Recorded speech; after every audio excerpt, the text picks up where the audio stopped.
Playoff fever has come to upstate New York, and there's a look at Highmark Stadium here in Orchard Park. Straight ahead, we punch the second of 2 tickets to the AFC title game, and we've got a great one in store between the Cincinnati Bengals and the Buffalo Bills.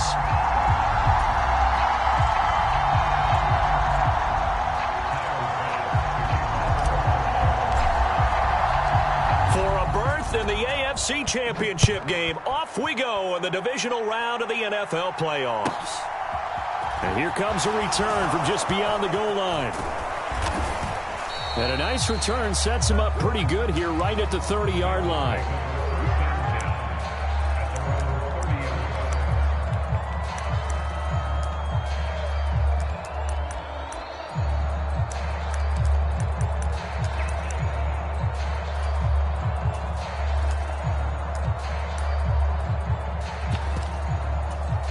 So 1st and 10 now from the 30.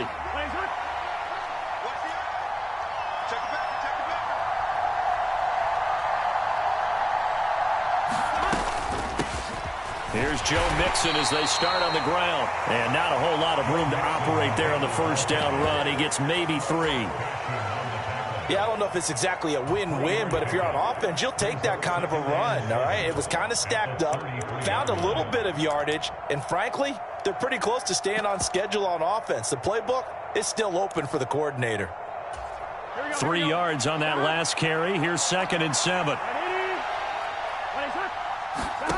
They're passing here. Joe Burrow escaping the pressure right, and he'll just get rid of it. I think he had to unload that one before he wanted to. He was right up in his grill. I think he was a dentist there without a license, don't you? Just not enough time for the play to develop. Just lucky it wasn't a fumble, really.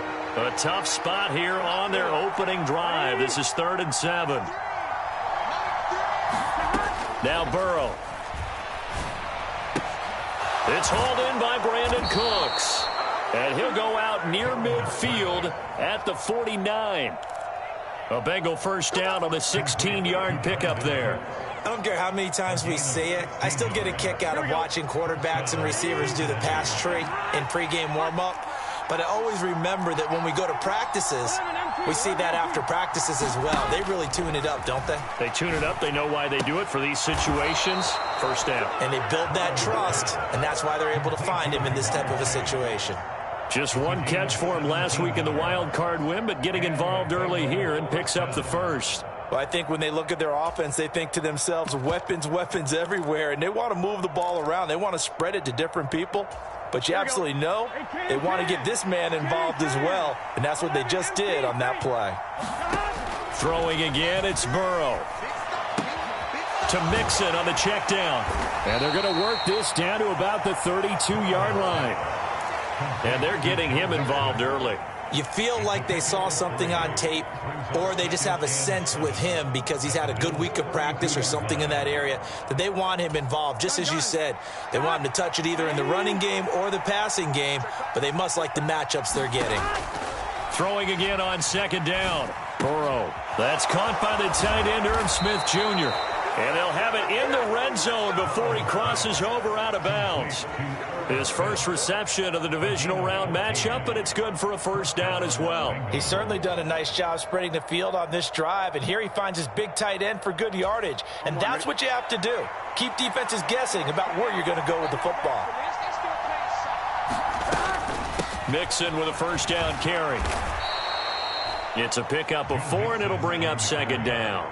Typically, we think it's the strong safeties that are better tacklers, especially closer to the line of scrimmage amidst traffic. But in this case, how about the free safety coming up and making the big-time play?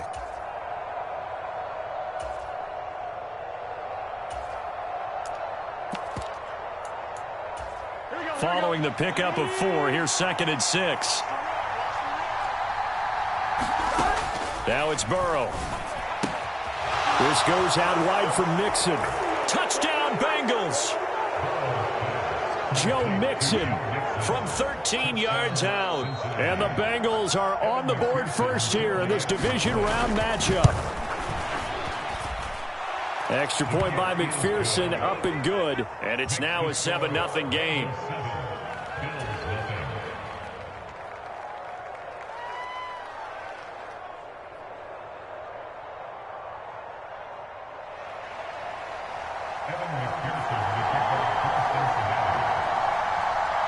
after the touchdown. McPherson on to kick this one away. And a fair catch signaled for and taken successfully.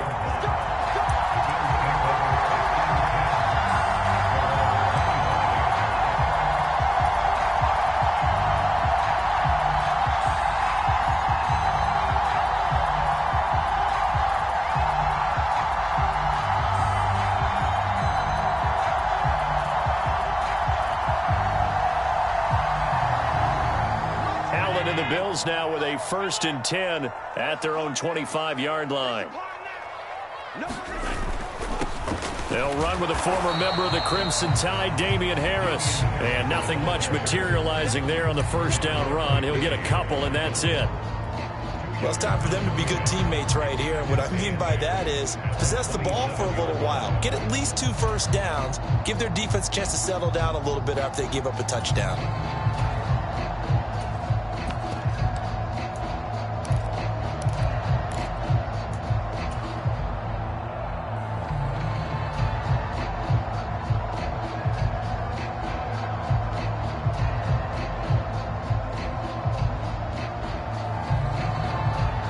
They'll break the huddle, come up on 2nd and 8 at the 27-yard line. Now a first carry for the brother of Dalvin. It's James Cook. And he gets this one just shy of the 40, down at the 39. 12 yards that time, and a Bills first down. Josh Allen, he says that he wants to continue to perfect executing the run-pass option. Looked pretty good there. And he's put in the minds of all people trying to defend him that his legs create big plays. So guess who benefits? His running back. You no doubt about it, and we just saw it there. They run again on first down. Cook. And that play went nowhere. Losing yardage. It'll be back at the 36. Across the line and to the ball quickly there, Trey Hendrickson. That was well defense right there. He saw the play in front of him and able to hold the point of attack. Then he sheds it and goes and makes a tackle for a loss. On 2nd and 12, Allen. Into a double team, and it's intercepted. And the Bengals are going to take possession of the football. Oh, timing is everything on a route like this. He tried to drive that football into a tight spot. And if you're a little early or a little late, chances are there's going to be someone there. And sure enough, this one's going the other way.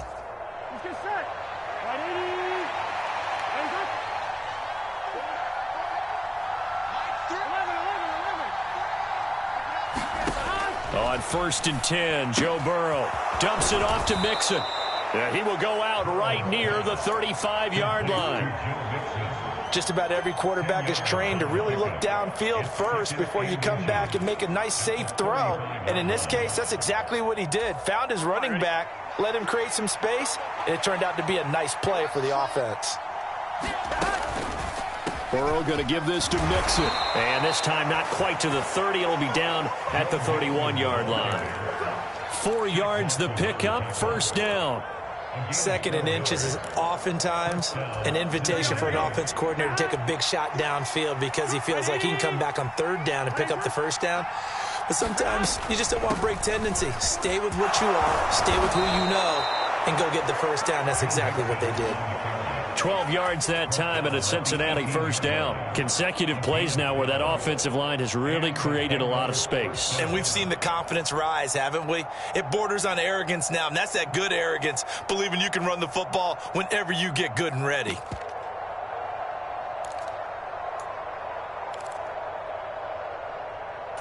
Here we go.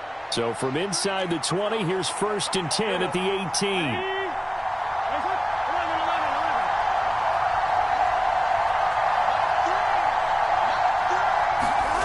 Out of the gun, it's Burrow.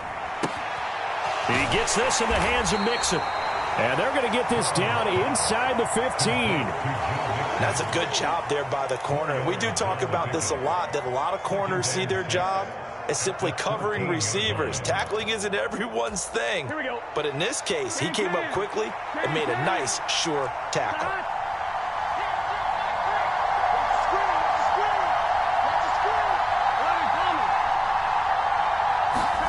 Burrow on play action.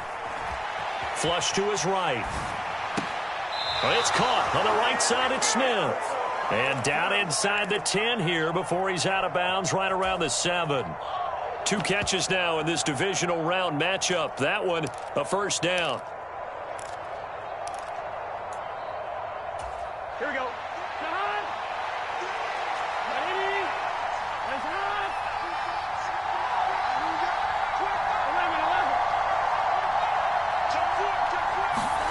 They come with a jet sweep here as Burrow just taps that forward. And he will score. Touchdown, Cincinnati. Brandon Cooks, a 7-yard touchdown grab. And the Bengals are off to a 13-0 first quarter lead. Extra point by McPherson, up and good. And that'll make the score 14-0.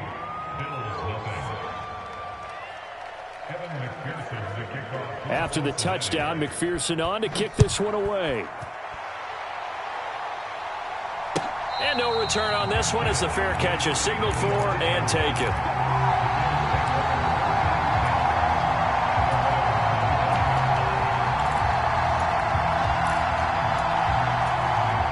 Buffalo offense ready to go for their next drive.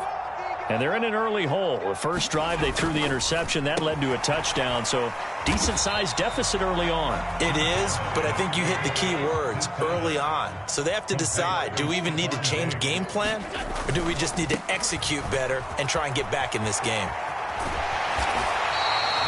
That one, a first down pickup of 8. When you're down early, how do you get back in the game, maybe establish the run? I think they're trying to do that. Now, I'm with you on that one, and what I like about the message is that there's no panic from the head coach. He's already told his offense coordinator, let's run the football, let's get things settled down a little bit and find our way back into this game. Here's Allen on 1st and 10, rolling to his right. That's caught by his tight end, Dawson Knox. And they'll get this down to around the 47-yard line. 14-0 the score. This is the NFL on EA Sports.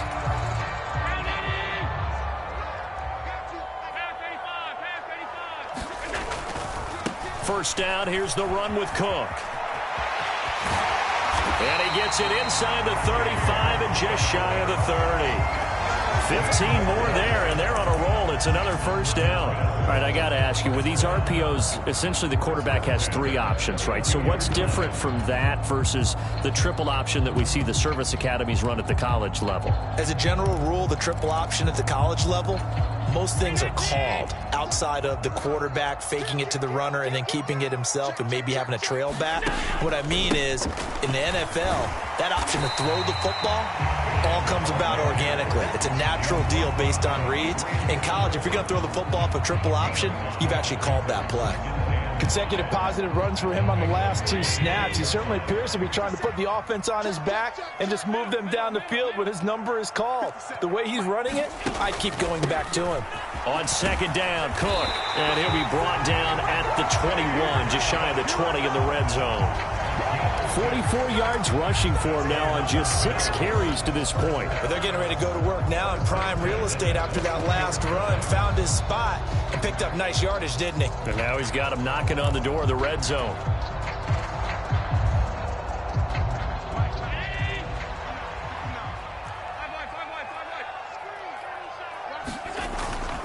Now a first down carry for Harris. And he'll be taken down at the 20 after a gain of just 1. Now that's the type of play that'll fire up a defense. Hold them to 1 yard on a first down run.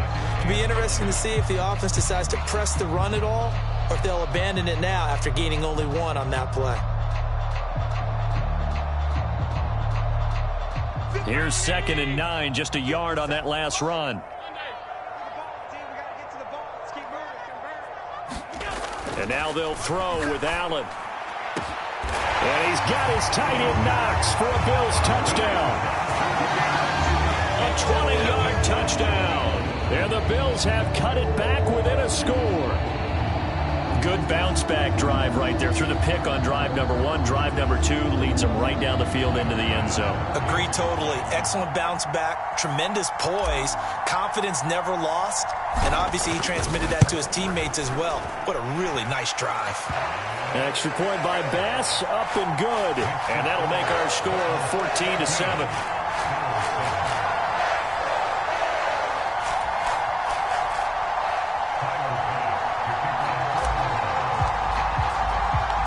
After the touchdown, Bass to kick it away. Taken at the goal line. And this return will net positive as he gets past the 25 and up to the 27-yard line.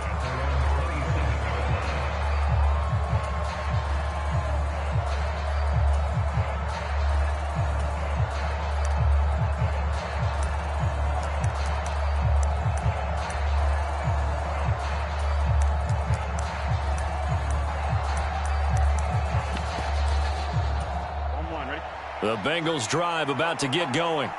And right now they're saying, hey, let's keep this going. 2 drives, 2 touchdowns. Yeah, can't ask for a better start than that, can you? I mean, this is the way you practice it. This is the way you rehearse it. But right now, the play calling, they're locked in really well. They'd love to just strike back with a touchdown right here. And if it's a long play, so be it. But the main goal, get a couple of first downs, run some plays, run some clock, allow their defense to get a chance to catch their breath, settle down, and relax a little bit after they just gave up a score. And that's caught inside the 35. And all the way in for a Cincinnati score. A great effort there. 69 yards. And the Bengals are able to strike quickly to add on to their lead. Extra point by McPherson, up and good. And it's now 21-7. After the touchdown, McPherson on to kick this one away.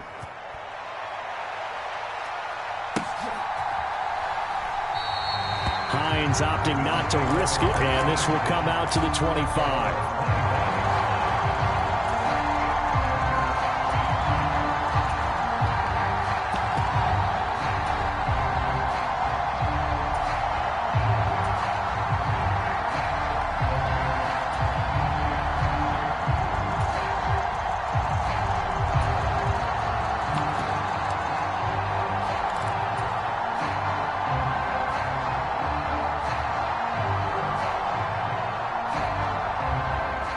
Bills come to the line to start their next drive.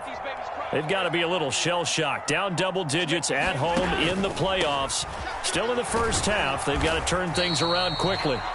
That's to about the 28. Second down coming up.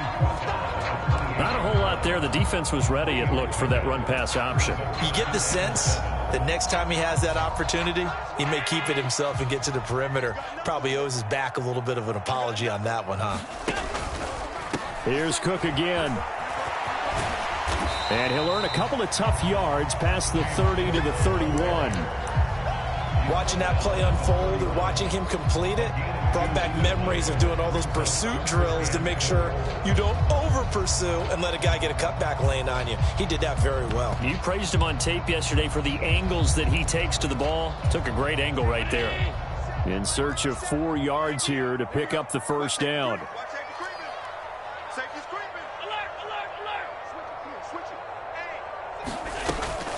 Third down, here's a run by Cook.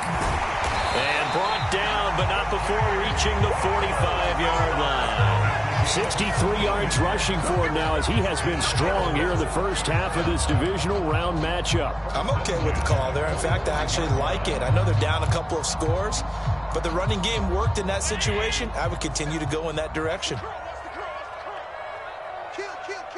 Harris running straight ahead. And across midfield he goes and into Bengal territory. Just what you want on a first down run. Call it 8 yards, and it's 2nd and 2. Good yardage there on first down. Exactly what you want. Get yourself set up to keep making first downs, keep the clock running. And if they're smart, you're starting to milk the clock. No hurry before you run your second down play. A 10th carry in the game for Cook. And he's going to get this one down near the 45-yard line. Sometimes you're aligned perfectly ground to go make the play, as we just saw there. We saw a great example of perseverance right there on that play. Got to be careful. They might want to throw one over his head as this game progresses. And he is going to have a Bills first down as they're able to get the third down conversion. Second quarter action, 2 minutes to go on divisional round weekend.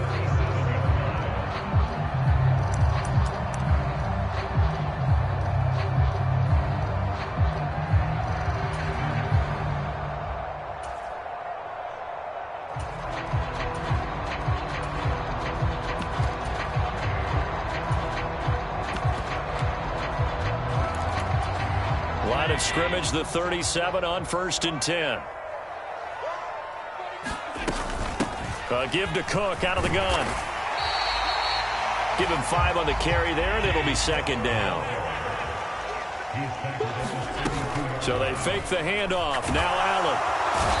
Under pressure, and he will go down. Sacked back at the 38. Now the Bengals going to use the first of their timeouts as they'll head to the sideline and talk over what to do next.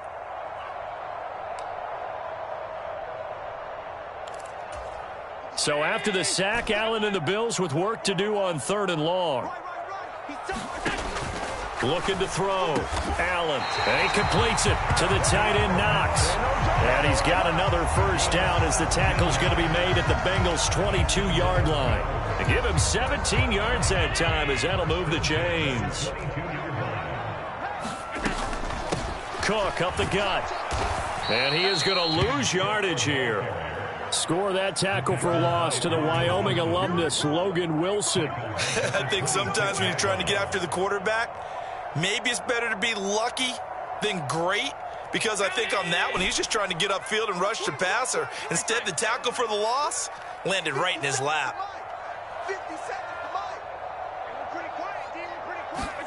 Throwing on 2nd and 14. Allen swinging this out wide here for Cook.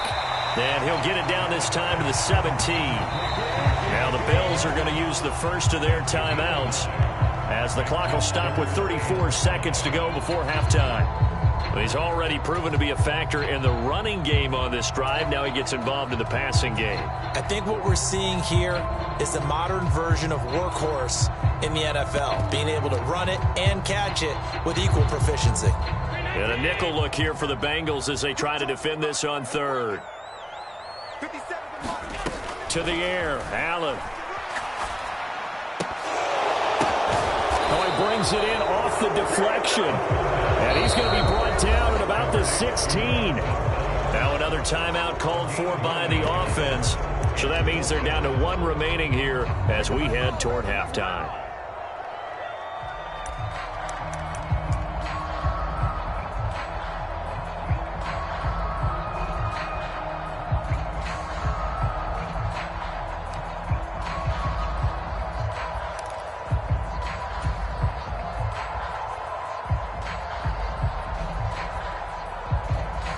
Already down 2 scores. They're going to go for this rather than settle for 3.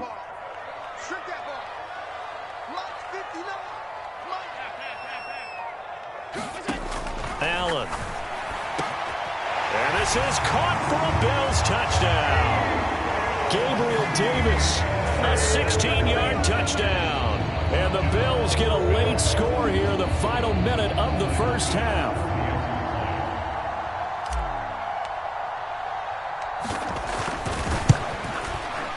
Extra point by Bass, up and good. And they're back within a touchdown at 21-14.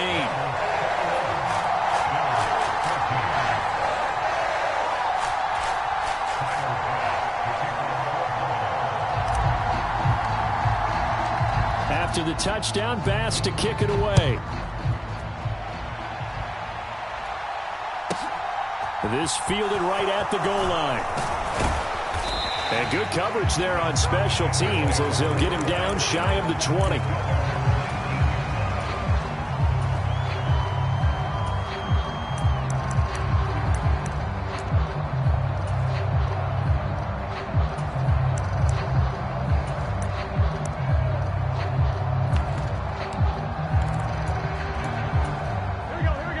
Bengals drive about to get going.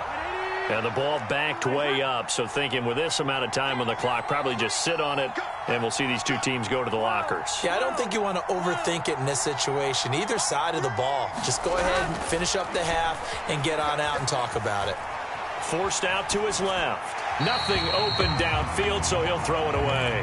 I see the surprise in your face there, partner. That is a rare incompletion from him. He's been on point this entire game. He has percentage completion-wise way up, not that time.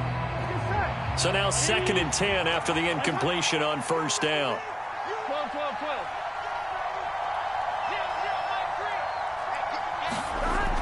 Burrow will throw.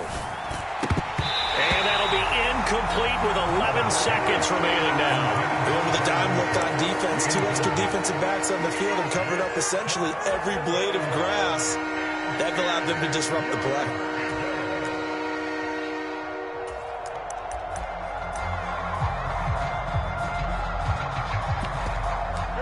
So back-to-back incompletions, and that has them staring at a 3rd and 10. The Bills are going to go ahead and use their final timeout as they stop it with 11 seconds remaining in this first half. Here we go. An incomplete pass on 2nd down. That muddles things a little bit here. This is 3rd and 10.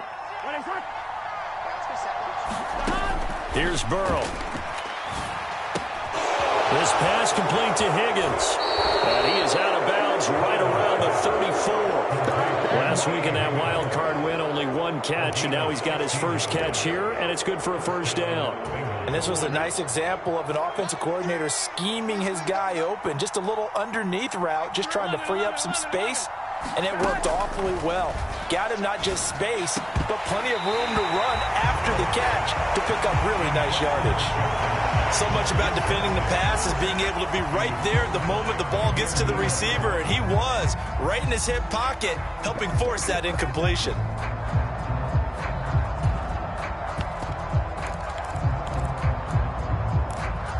Here we go. Big 13.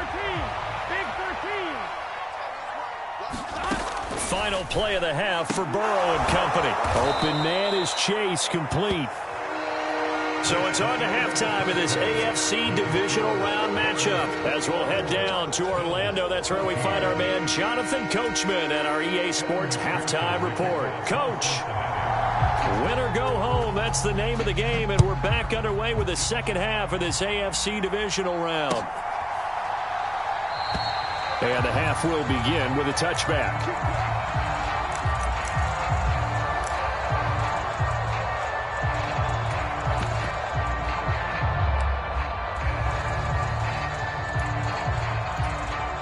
Buffalo offense ready to go for their next drive.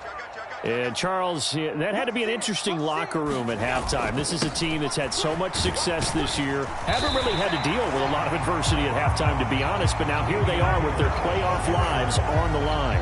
And I think when you're alluding to that interesting locker room, you're just wondering, how are they handling that bit of adversity that they're seeing right now? Because I think this is a team that has to look to lean on the veterans at this point. We know we're better than this. We've proved it all season.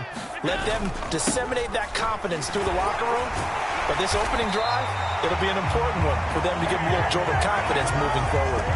74 yards for him on the ground now, as he has been terrific here this afternoon. We don't talk about it very often, but sometimes there's a dip in intensity when you start the second half, which can manifest itself in some sloppy tackling. And how about right there? He ran right through that weak tackle attempt. Under 10.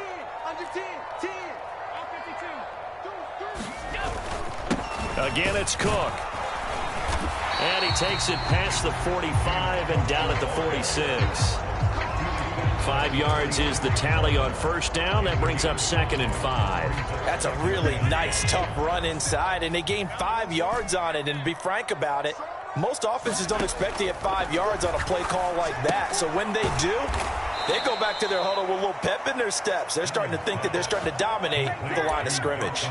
A loss on that play, and now 3rd down gets tougher. 3rd and 6. I don't know how well our microphones are picking it up for those of you at home, but Charles, you and I can hear it. A lot of groans right now coming from this crowd. I don't know if we're picking up what's happening in the stadium or from the people who are supporting this team at home, because it's coming through loud and clear. This is caught inside the 15. And all Davis. 2 catches, 2 touchdowns here so far. And the Bills are within an extra point of tying up this ball game. Extra point by Bass, up and good. And we are tied at 21.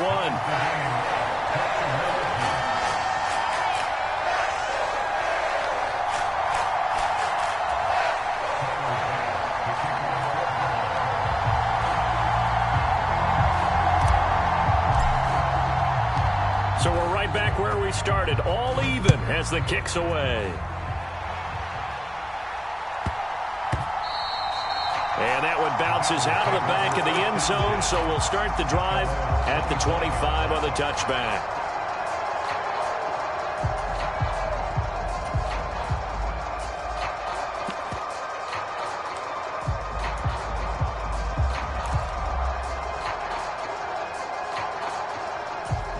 The Bengals drive about to get going. After that last touchdown we just saw, Charles, we got ourselves a brand new ball game, all tied here in the third as they have their first possession of this second half. And Brandon, this drive is all about one word to me, and that's the word answer, because they're trying to answer the momentum the other offense picked up in tying the game, because not only if they score and they feel better about themselves, they'll retake the lead and maybe set the tone for the rest of the half, keeping them in the driver's seat. So from the 39 now, they'll come up on a 1st and 10. Here's Burrow setting up to throw it. Flushed out right. Oh, that's into a double team, and it's intercepted. Teron Johnson able to pick it, and the Bills are going to take possession of the football. Well, we've seen quarterbacks get away with throwing the ball on the run, no doubt. But this, Charles, I think you'd agree, not the best of throws. And listen, you're not always going to have a clean pocket to step up with the proper mechanics and deliver the football. I mean, that's a given. But you also have to understand your limits and know what you can get away with and what you can't when you're trying to make a throw like that. He'll lose a yard there, and it's 2nd and 11. The defense was ready for the run-pass option, diagnosed it perfectly. Not only did they stack him up at the point of attack, but he was met by a host of light-colored jerseys. After the loss to start out, here's 2nd and 11.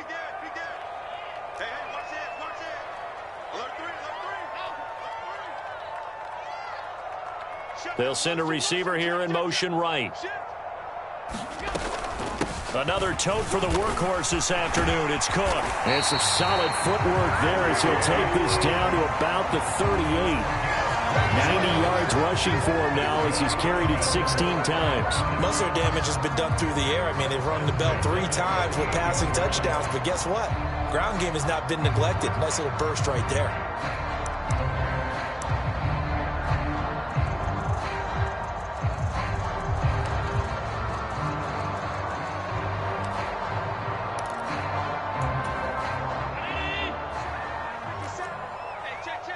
Check 26, check 26.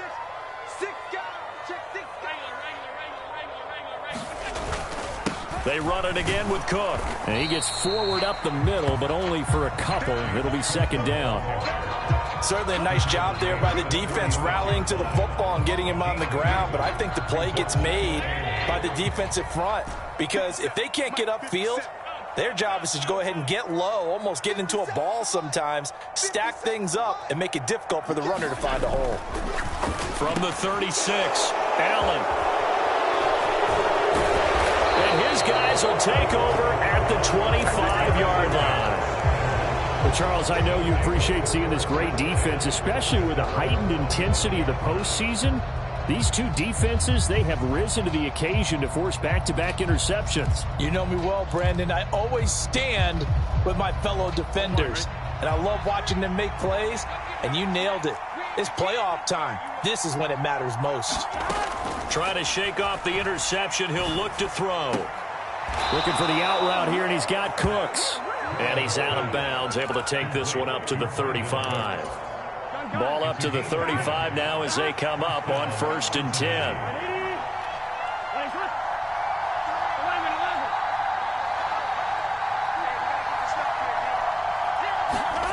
Burrow looking to pass.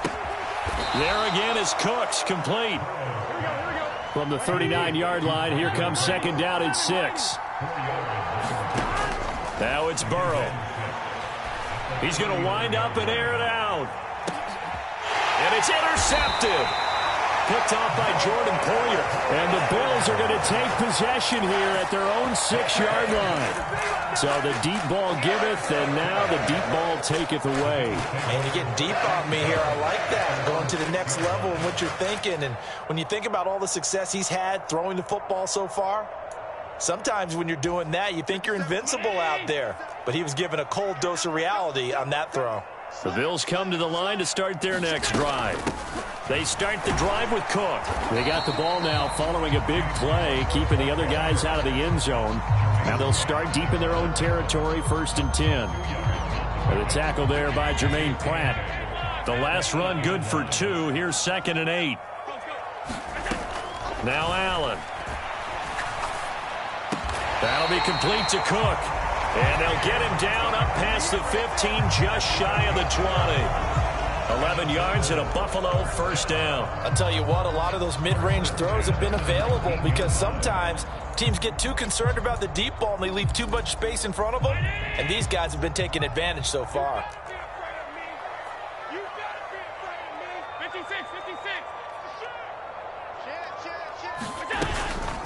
From the gun, it's a give to Cook. And he's going to have a Bills 1st down as the tackle made just shy of the 30. Boy, where would these guys be without his performance on the ground? That puts him over 100 yards now for the afternoon, and I tell you, he seems to be getting stronger as the day goes along.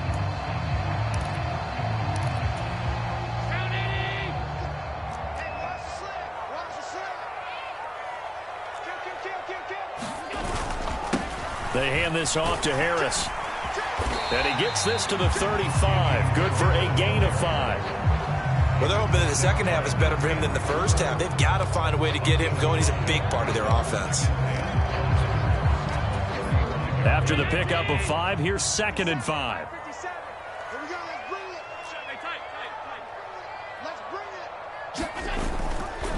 Left side, Cook. And tackled down after a gain of 3. Leaves him with 1 yard to go on 3rd down. 1 quarter remains for the right to advance to the AFC title game. You are watching the NFL on EA Sports.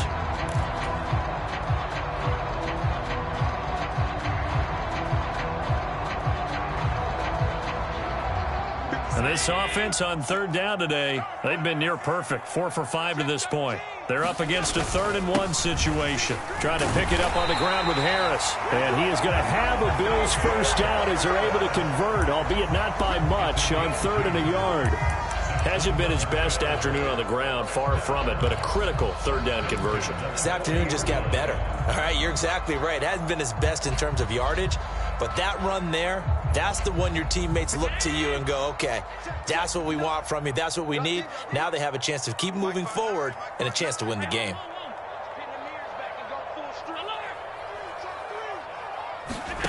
Allen now on 1st down. It's Knox, the tight end, making the catch. So give him 5 yards there on the pitch and catch. And it's 2nd down. They'll send a receiver in motion left.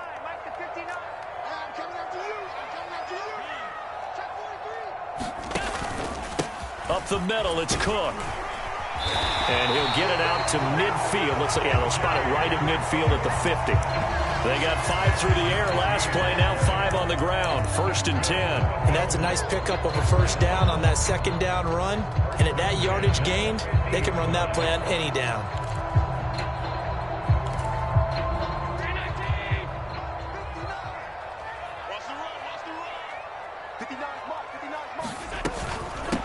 Right back to him on 1st down. And some space here. And they're going to be set up down around the 15-yard line. It's a gain of 35. This has been a good drive so far, and it's been the running game for the most part that's powered them down there. Another nice burst there, picking up a 1st down. Now it's 1st and 10, as you said, in the red zone.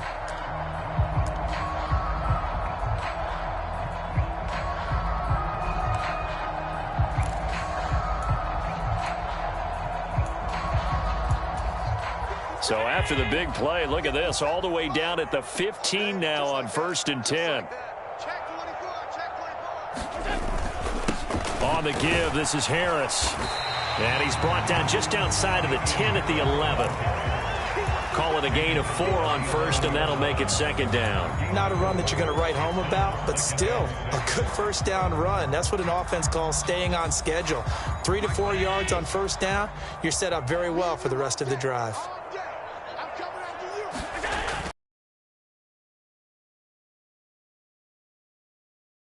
Just shy of the 5 at the 6. Decided to hand it off that time on the run-pass option. Appeared to be an easy decision. Just gave it inside. Nice steady gain.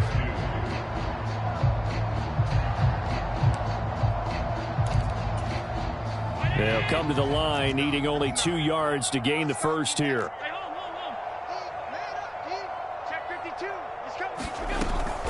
They'll run it. Here's Cook. And he will have the first down before he's brought down at the 3. Only 3 there on the pickup, but that's enough to move the chains. But sometimes, Brandon, there's just not a secret to how things get done. He's been running well all game long, and they continue to rely on him in this key situation. They told us they were going to rely on him. They have. He comes through there, a big third down conversion. A field goal could get him the lead, but it might not be enough here as they come up on first and goal.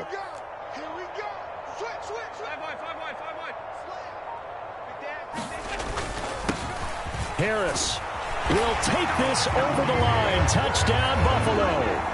So what a comeback here. They looked like they might be down and out not too long ago, but they have rallied back to take a fourth-quarter lead. And I think we've got to give them nothing but credit for figuring things out on the fly, because mentally they were on the ropes ready to go, and they hung in there and made some changes and adjustments, and that led to some big plays, and it turned this game on its ear. Extra point by Bass, up and good. And they will take a 7-point lead.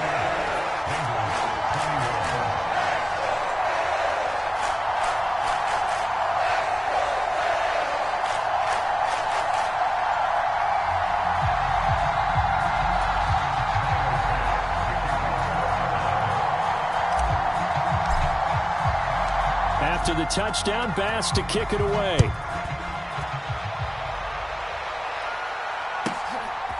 From a yard or 2 deep, here comes a return. And he'll wind up getting a couple extra yards here for his trouble and bringing it out of the end zone as he's down at the 27.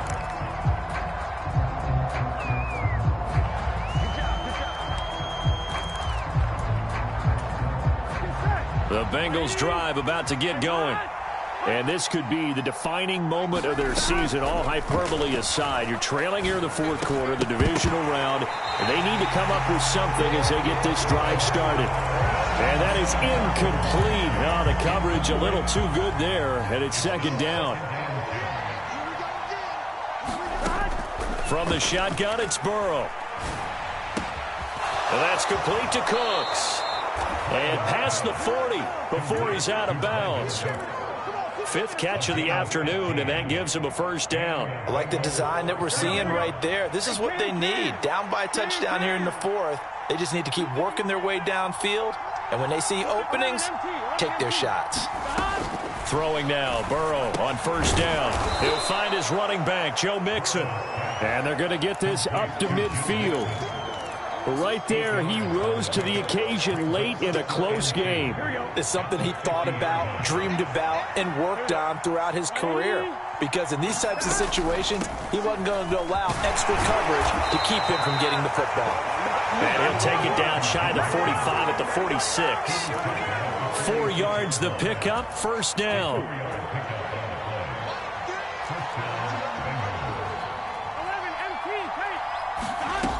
They'll drop to throw. Elite man, he's got it. He got it. And he's taken down, but not before reaching the 10-yard line. 36 yards on the play. Well, what do you think? Maybe got away with one? I mean, he's thrown 2 picks already. That looked pretty dangerous. And it had a little hang time on it. So what he needs to do right now, hug it out a little bit with his guy. Because he went up and made a play on the football and kept him from potentially throwing that 3rd interception. There was some trust in there. There was also some hope.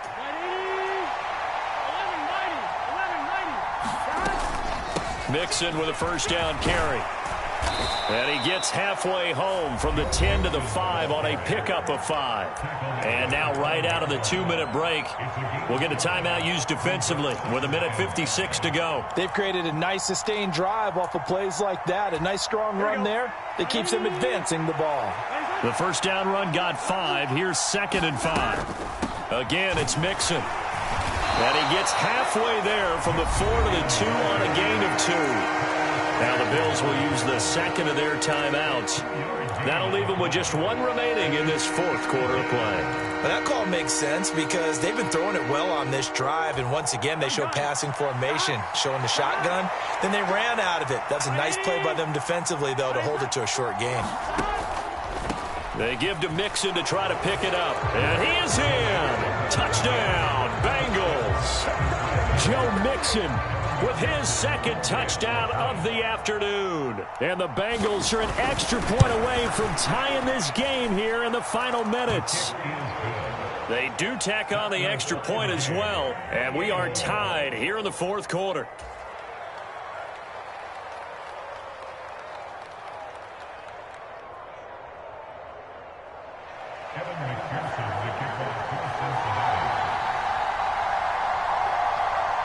So right back to square one, tied at 28 as he kicks it away.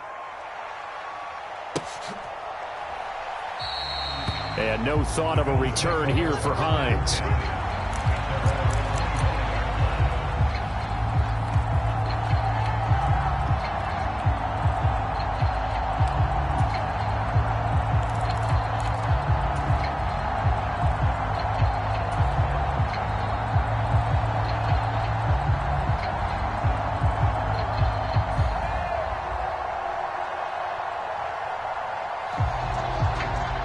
Buffalo offense ready to go for their next drive. And it's a unit last drive that did it all on the ground, Charles. And they controlled it from the interior, big on big, right? Offensive lineman versus defensive lineman.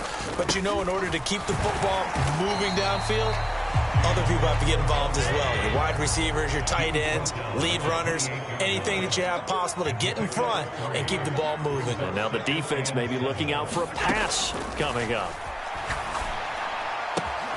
That's complete. It's Cook. And he's going to be out up around the 45-yard line. 17 yards on the catch and run. It's a first down. Well, they certainly had success throughout this contest getting him the ball in the passing game, and there he picks up another first down. Whatever they saw going into this one, they've been able to capitalize on it, and no adjustment has been made to take it away.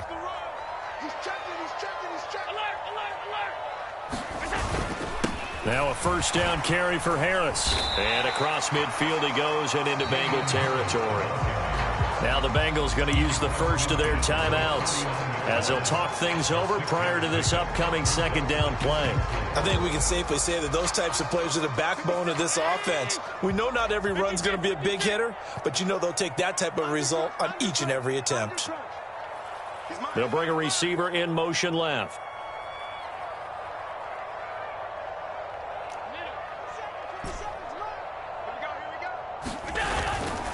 Back to the ground, this time Cook. And great blocking downfield as he's got this almost to the 35-yard line. Now a second timeout called for by the defense. And they'll be disappointed to have to burn one there after giving up the first down.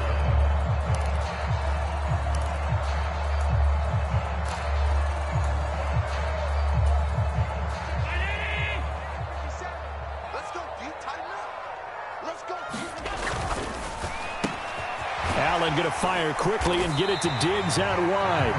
And they'll work this down inside the 30. At this stage, you've got to hustle. You've got to get back to the line of scrimmage because you're saving that timeout to make sure you have a chance to get your kicker out there for the big shot.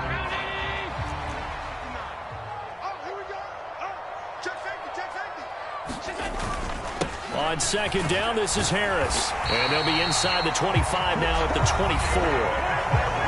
Now the Bengals going to signal for their third and final timeout as the clock will stop with 45 seconds left to go in the game.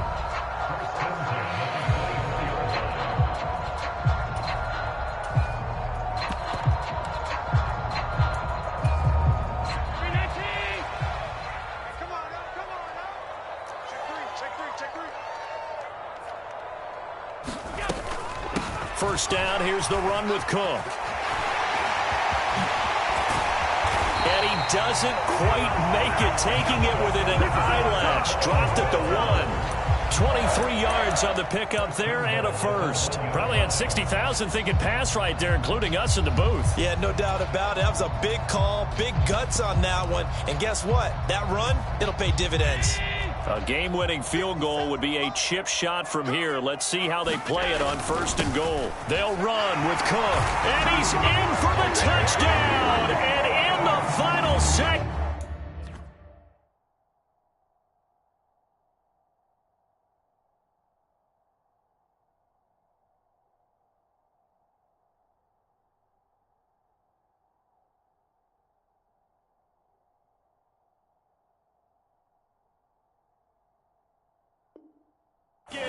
Forget overtime. They just likely won this thing in regulation.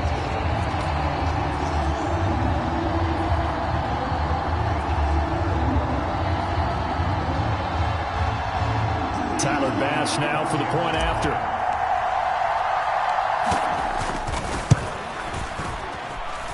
And it would appear they're going to get out of here with a come-from-behind victory.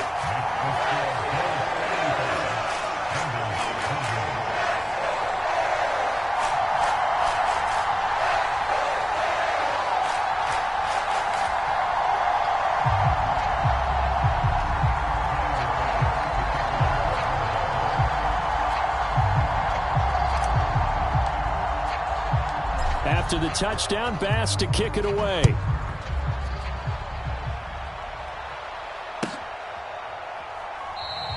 And with time a factor here late, he'll just take a knee and they'll put it out to the 25.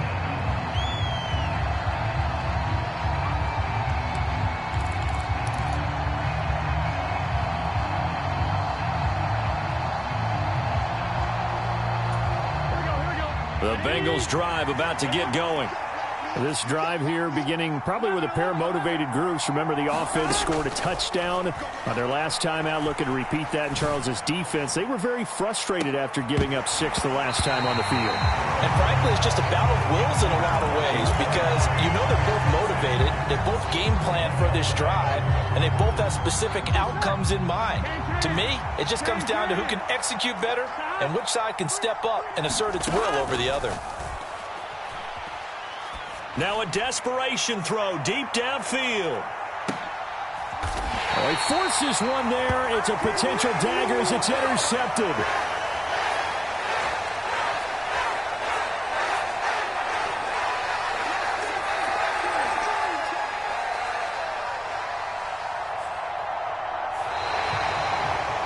And they're moving on to the conference championship. How about this? What a tremendous feeling to get to the game that can get you to the Super Bowl. A fantastic season. Unfortunately, for the other team, a tough, tough way for it to end.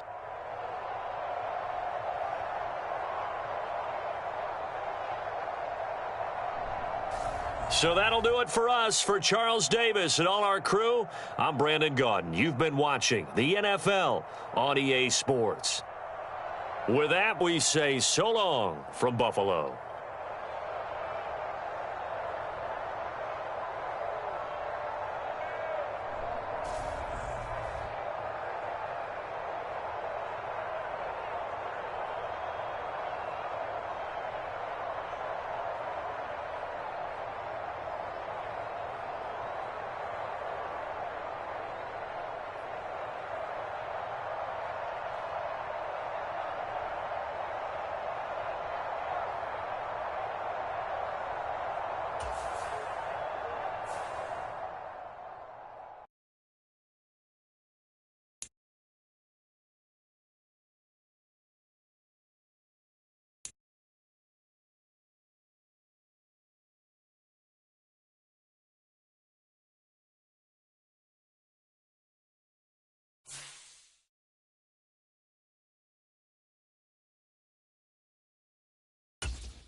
With Charles Davis, as always, I'm Brandon Gaudin. Charles, you talk about storylines in this one. I think it begins and ends with our two quarterbacks, certainly two of the best in the business. And nowadays, I don't think you can get by for long periods of time without a top-flight quarterback. The way the game is played, with all the responsibility he has and how the game flows through him, if he's not on the top of his game, your team's not going to benefit at all.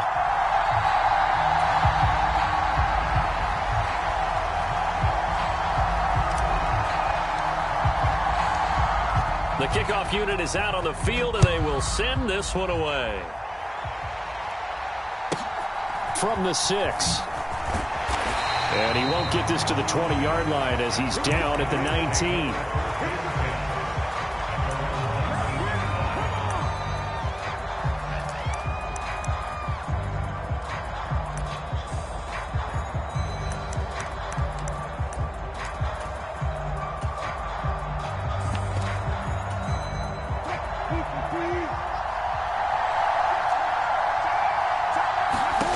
Here's Wilson to throw right away.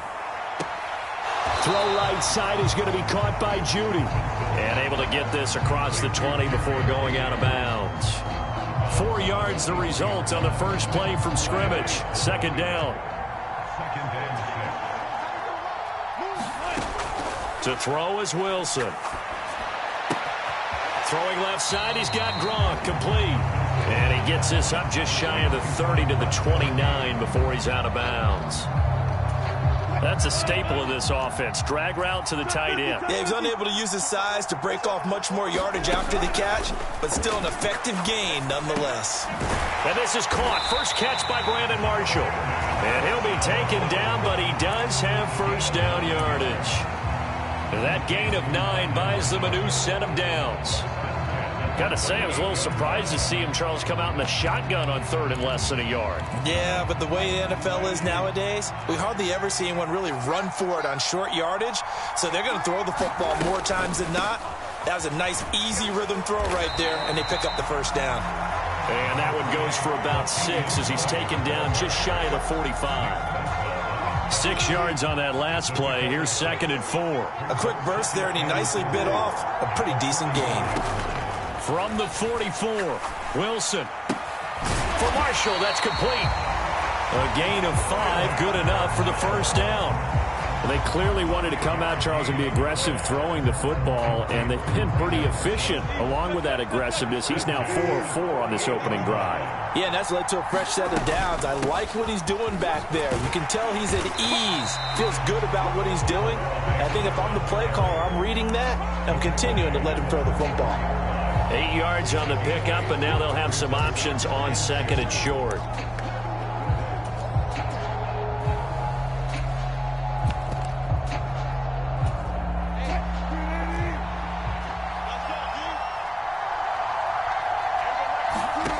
Here's Wilson. Pass complete to Judy on the out route.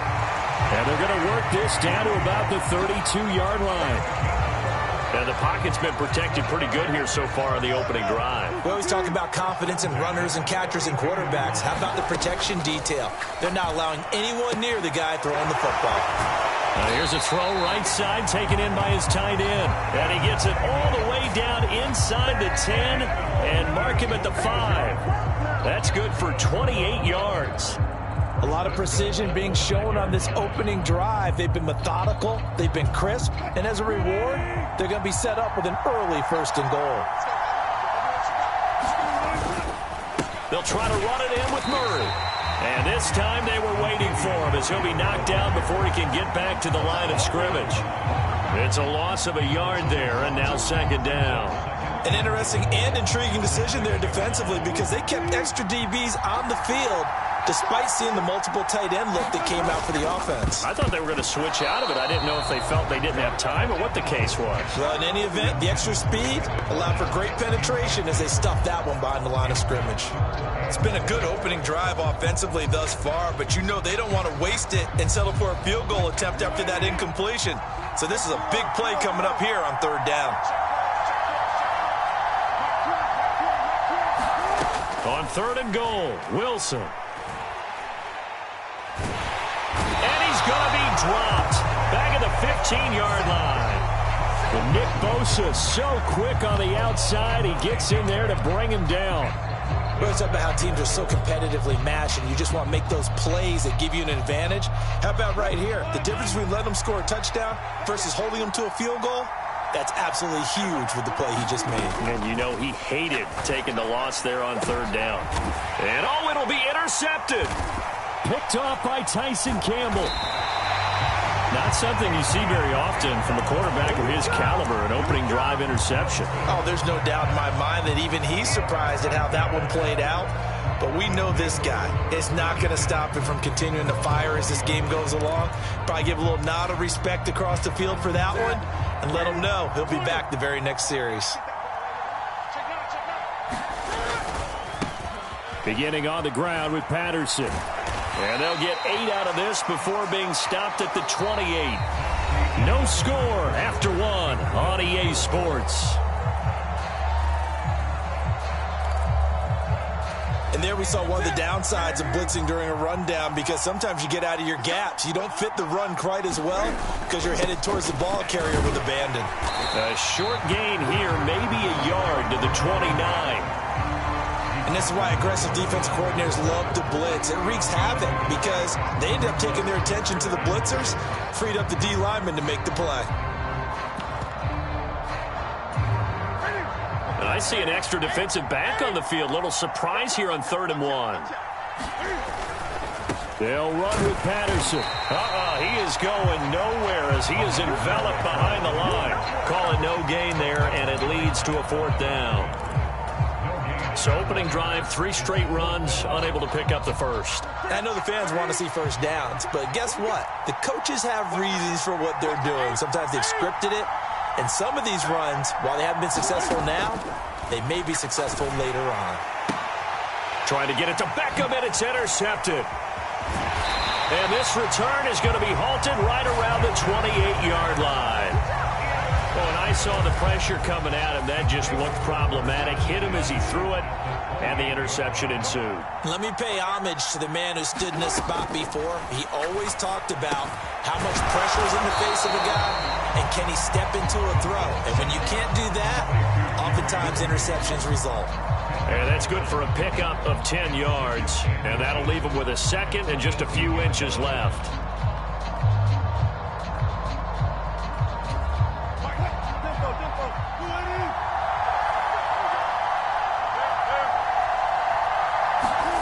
They go play action with Wilson. Dancing to his left. Oh, hit as he throws there, incomplete. And he is such a tough quarterback to defend because you got to remember, arguably, he's more dangerous outside the pocket than he is in it. But how about the job they did defensively to stay with the receiver and knock the ball away? I think they had a sigh of relief there because oftentimes when he gets outside the pocket, big plays result downfield.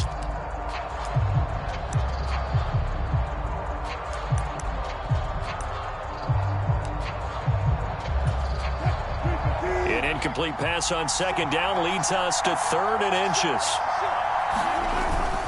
They'll run here. It's Murray. And he takes it down to the 13 and picks up the first. It'll go as a gain of 6 that time, and it moves the chains as well. So it's pretty simple, partner. You pick up a turnover, set you up in excellent field position. The last thing you want to do is go 3 and out in this spot. Yeah, they would have had to settle for a field goal attempt, but now they keep those touchdown hopes alive. So that'll be no better than an incompletion, and that will bring up 2nd down. 2nd quarter, 2 minutes to go. Tie ball game. 2nd and 10. Off the play fake. Here's Wilson. And that throw behind his man. He missed him. Incomplete. But there's an incompletion, partner, and the struggles through the air continue because so far their lack of passing production has led to a lack of points. They come up to the line now facing a 3rd and 10 after the incompletion. Wilson. And it's caught. Touchdown. Jerry Jeudy from 13 yards out as his guys are on the board first here tonight. They went empty backfield, all their weapons out wide, so there really was no secret here to what they were going to do. No secret, but they still had to execute it, and they still had to protect the guy throwing the ball, because oftentimes when you empty the backfield, people bring pressure at you. They managed to hold in there and successfully complete the touchdown pass. Set now to kick this one away, and off it goes. Cordero Patterson to return it, bringing it out of the end zone. And he'll take it a yard or so past the 20, call it the 21.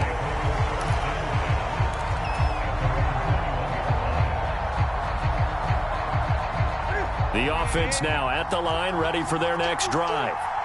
They threw an interception the first time they had the football, wound up leading to a touchdown the other way. How do you approach drive number 2? Going back to your game plan coming in, everyone has matchups that they like better than others, where they think they have an advantage. Dial up some of those plays. Try and go to those spots and get your offense moving.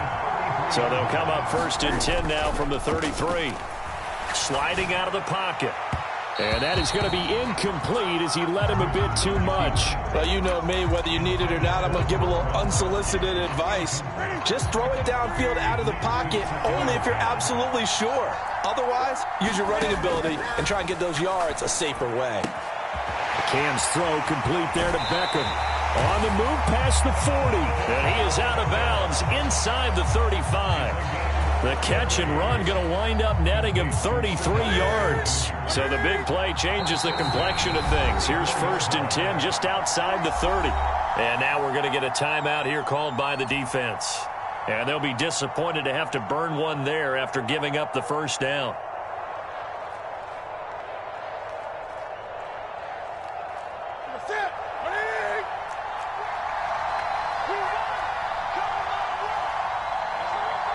In motion left goes Jones.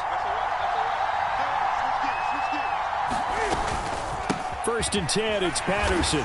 And he's swallowed up right near the line of scrimmage. Officially nothing on that last run. They'll try again 2nd and 10. Goes right side, complete to Gronk. And he'll be hauled down at about the 30-yard line. I'm wondering if the same thing went through your mind as mine. When I see a big man like that make a catch, all I keep thinking to myself is, big man with football. Look out, everyone. He may not juke you a whole lot, right? He may not run past you because of his size. You're talking about a guy weighing in the 270 range. Into heavy traffic, and it's intercepted. Picked off by Justin Simmons. And he'll return it to the 24-yard line. So rare to see any quarterback toss back-to-back interceptions in the NFL, regardless of status or experience. Whether it's him personally or just the offensive game plan, I think this defense is reading something out there, and they're holding the upper hand. He finds his man, complete. It's Murray. And he's going to be taken down at about the 33. Now another timeout called for by the offense, as they'll stop the clock with 24 seconds to go in this first half.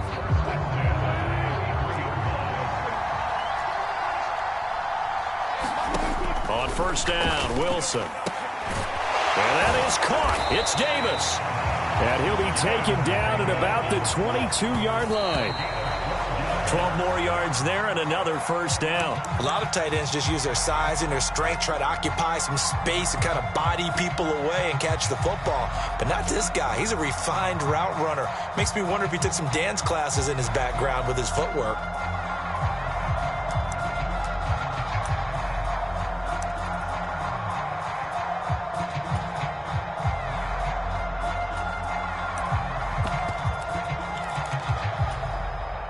Here's 2nd and 10.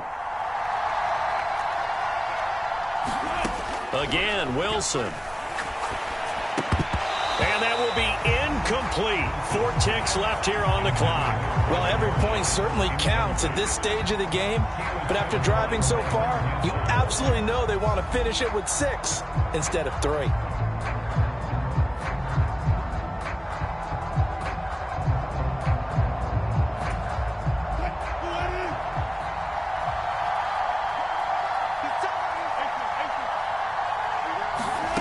Final play of the half. half. It's Wilson. Got a man. It's Judy complete. And all the way down inside the 5 to the 4. So we've hit intermission. It's halftime. This is the NFL, and it's a presentation of EA Sports. Just the one touchdown in that first half. 7-0 our score as we get going in quarter number 3. And that one will bounce out of the back of the end zone, so we will start here at the 25.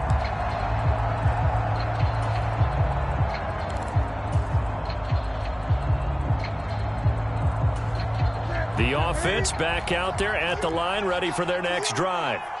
But, Charles, we saw a pretty entertaining first half, close ball game. Remember there toward the end of the second quarter, the opposition scored to take the lead. Now we'll see if these guys can get a score of their own to regain that lead. Yeah, they want to have that type of a response, don't they? Because they want to find a way to take control of this ball game one more time. Gauntlet's been thrown down.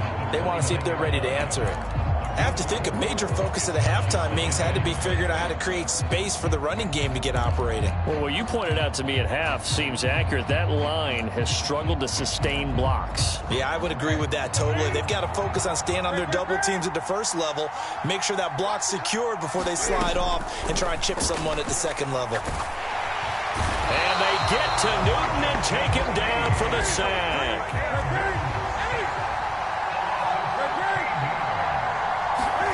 Now on 3rd and long, they'll look to throw. And he'll look downfield for Waller.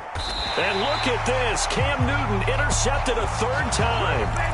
And they have the football and will set up shop at the 33-yard line. And that has to be a little bit discouraging because after all their halftime talk, adjustments, and points of emphasis, their first drive ends with an interception. Absolutely aggravating if you're a head coach because you spent all that time, gone through every situation possible, and it still ends in a turnover. Now a pass dumped off to his running back. It'll go as a gain of 4, and it'll be 2nd down. Caught that look from you there, partner. I think we're on the same page on that one. Just his first catch. I think we both thought he'd be a little more active in the passing game. Let's see if that's the start of them trying to get the ball to him a little bit more here in the second half.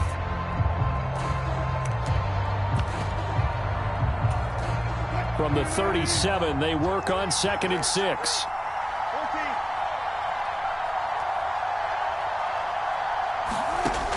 From the gun, it's Wilson. Open man, he completes it to Judy. And able to get this one across the 45 before he's brought down.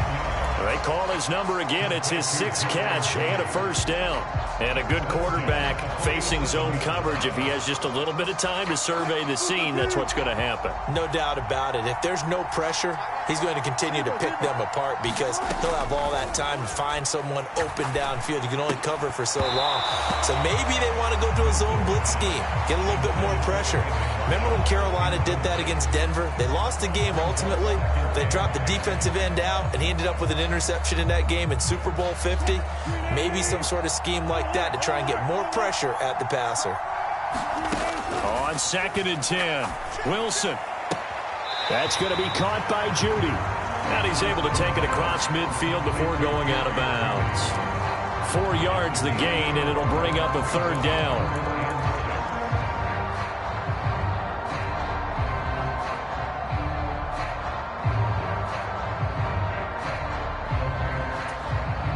They are in need of 6 yards here if they hope to move the chains. On 3rd down, Wilson. And that will be incomplete. Well, he's smart enough to avoid the taunting rule, but I'll guarantee he quietly has told them, you might want to stop coming after me downfield because I just broke up another pass and took away a big shot that you were trying to succeed with.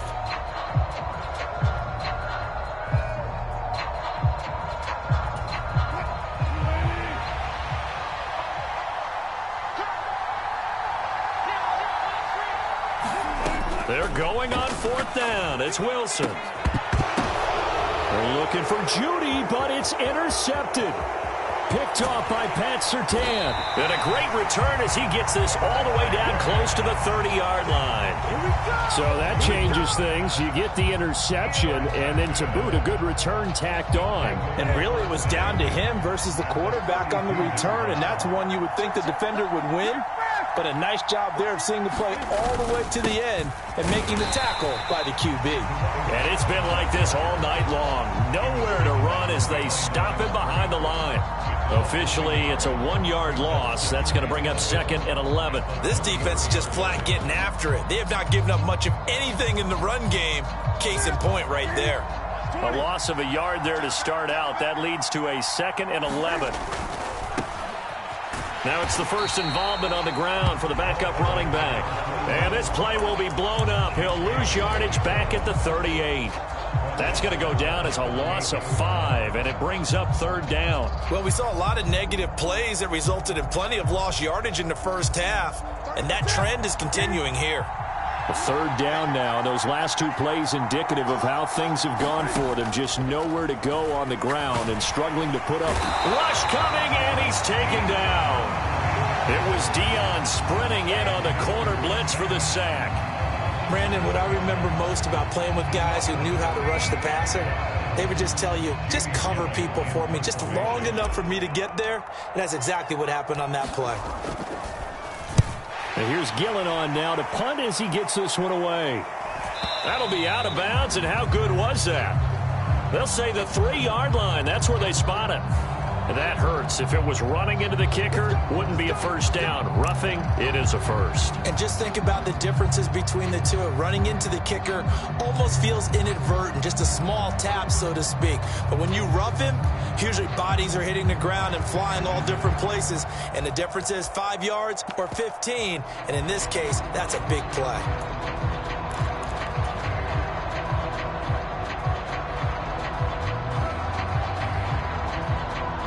A lack of discipline defensively on 4th down, and now that leads to a 1st and 10. Straight ahead, Patterson. And he'll manage to pick up about 4 at 2nd down. Now, they struggled to get him rolling on the ground in the first half, and that's sort of continuing here in the 3rd quarter. Yeah, but I don't think it's time to abandon the running game. I would say keep feeding the horse, and I believe he'll eventually reward them, especially as we get deeper in the game.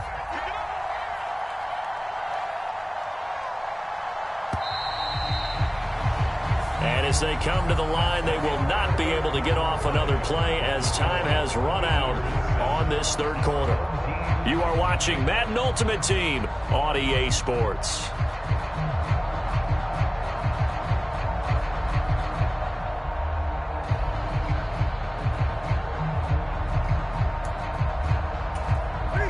Six yards left on 2nd down. On 2nd down, a run with Patterson. And he'll fight forward maybe to the line of scrimmage, but that's all.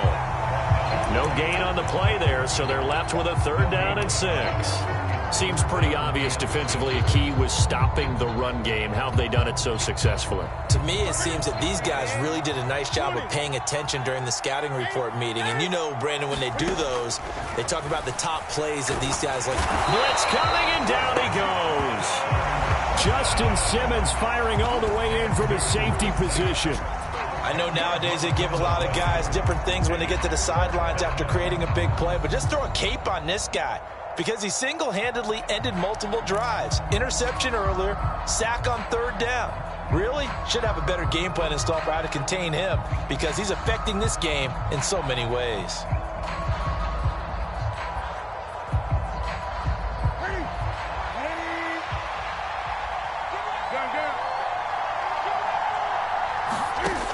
Desperation time. Newton, 4th down. Touchdown! Rob Gronkowski, 36 yards. And his guys are an extra point away from tying this thing up. We are set up for a fantastic finish now. A 4th quarter touchdown here. We're an extra point away from a tie football game. And I know they're thinking about possibly going for 2, but I'd go ahead and kick this one and just get it back to level. Now they'll line up to kick the extra point.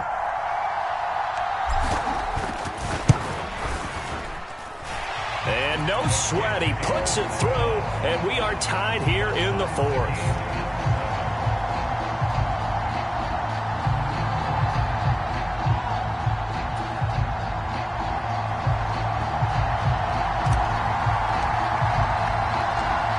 So all even at 7 now as they kick it away. This one fielded at the 5. And no chance to get away as they'll get him down at about the 17-yard line.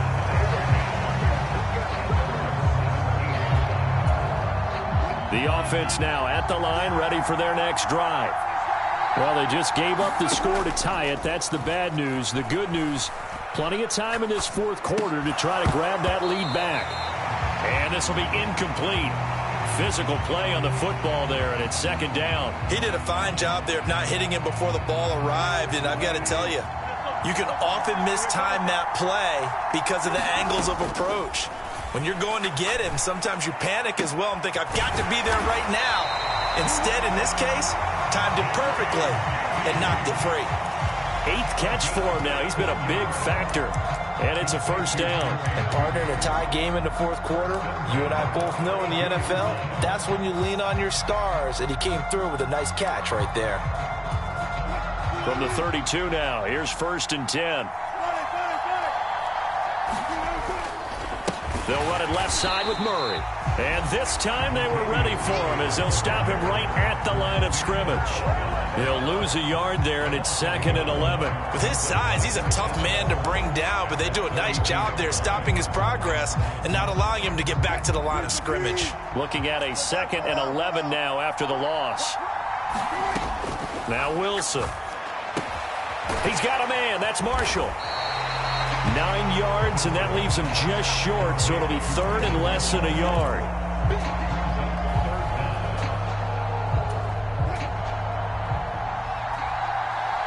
Getting down to the good stuff. All tied with 2 minutes remaining on EA Sports.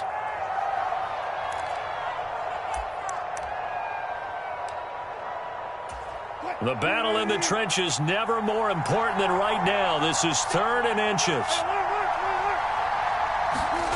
Play action. It's Wilson.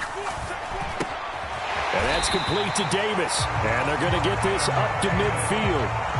But they picked up a little bit of yardage there, and now, in this situation, should be in no hurry to run a play really fast. Let the clock wind down.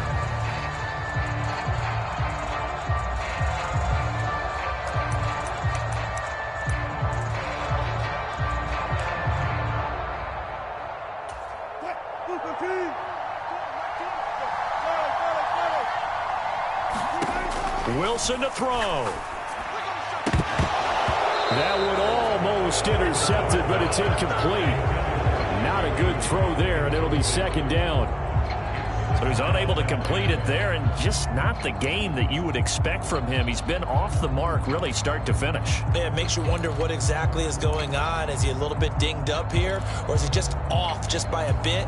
Maybe he can get it back in this situation. He'll need to.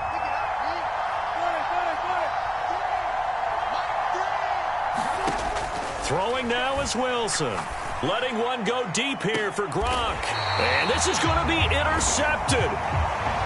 And a big turnover there as his guys will get the football back. Well, we say it often, Charles, but not all interceptions are created equally, and that is a big one here in a tie ball game in the fourth quarter. And, Brandon, when games are this close, it usually comes down to the team making the fewest mistakes, and that was one of our mantras back at Tennessee. Coach Majors used to say all the time, the team making the fewest mistakes will win. You've got to cut those down to give yourself an opportunity. Able to find Patterson. And he'll be about a full yard shy of the 20 at the 19-yard line. Now the offense going to use the first of their timeouts as they'll talk things over prior to this upcoming 2nd down play.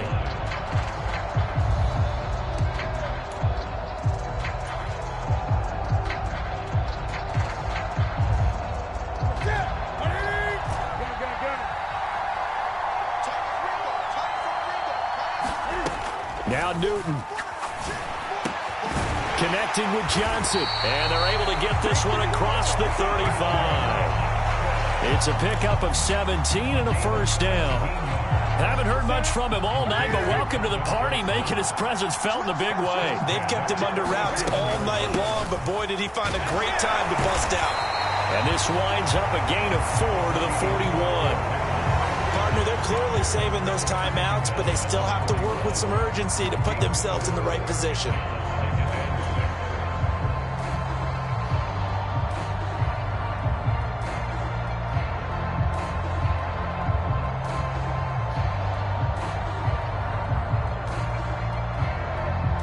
The run got 4. Now they deal with a 2nd and 6.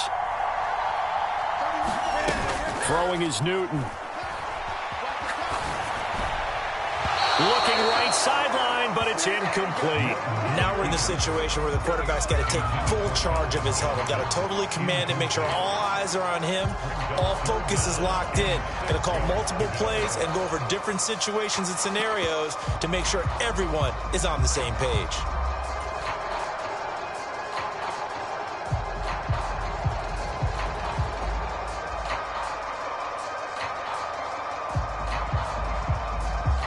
So after the 2nd down incompletion, they'll come up now against a 3rd and 6.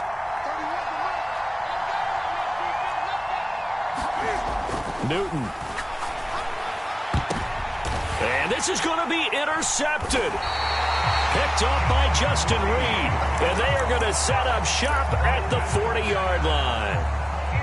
But Charles, in a tie game, you always wonder who's going to be making the big plays. Right now, it's not the offensive players. We're seeing these defenses step up and take control. Both of the last 2 drives have ended with interceptions. They are certainly dictating this game, aren't they? And this is going to be intercepted. Picked off by Pat Surtain. And a big return will get him all the way down to the 35. So a big return there, Charles, on what was a pretty dangerous throw to the outside. It sure was, Brandon. That's the risk you run on a throw like this. If it's intercepted, a lot of times this is a pick 6. So good hustle to get back and get him down. But, boy, that's a throw you've really got to be sure of if you're going to work the perimeter of the field.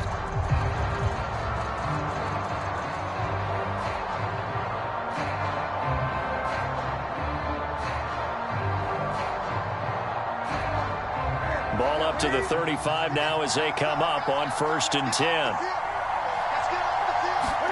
Cam to throw. He completes it to Julio Jones. And now they're going to get the timeout. So a huge play has him in field goal range with a chance to possibly send this one to OT.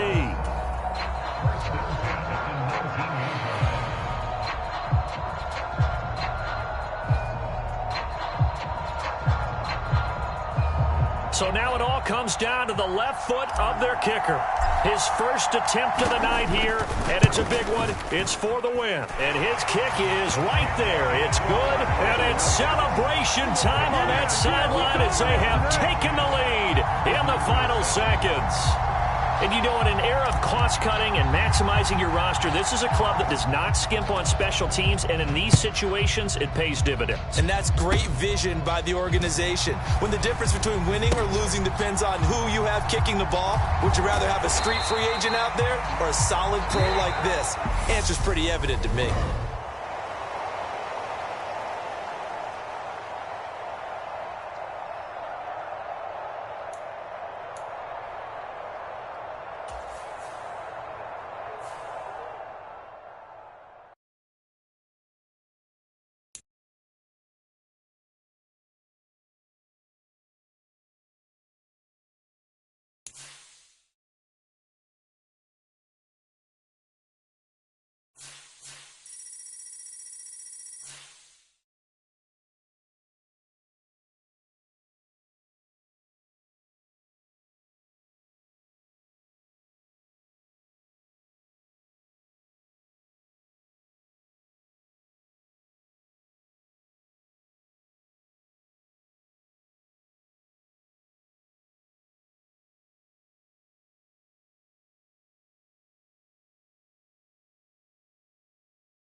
With Charles Davis, as always, I'm Brandon Gaudin. Charles, you talk about storylines in this one. I think it begins and ends with our two quarterbacks, certainly two of the best in the business. And nowadays, I don't think you can get by for long periods of time without a top-flight quarterback. The way the game is played, with all the responsibility he has and how the game flows through him, if he's not on the top of his game, your team's not going to benefit at all.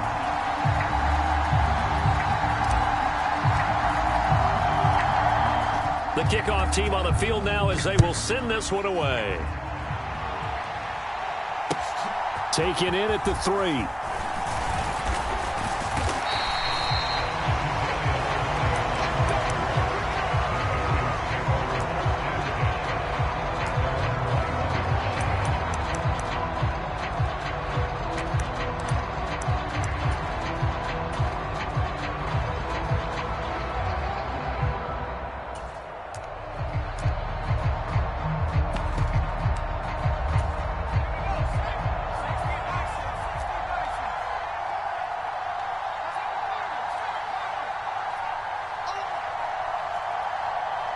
They'll send Moss in motion right. Play action. It's Montana. Steps away to his left. Oh, he's going to air it out right away. He's got a man. Complete. Touchdown, Falcons. CeeDee Lamb, 79 yards. And the Falcons put the Knights' first points on the board as they take the early lead. Now Arthur Smith going to tell the offense to stay put. We're going for 2. Charles is going to try and run. And he is not going to make it. They stop him up short. And this will remain a 6-0 ball game.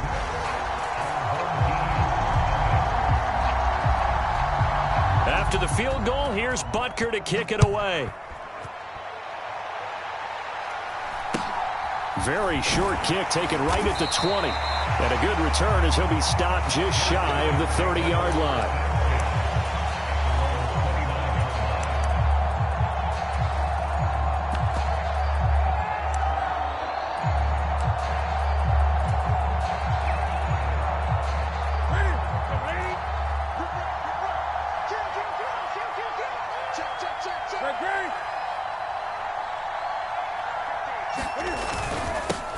They're going to start to drive here on the ground with Patterson.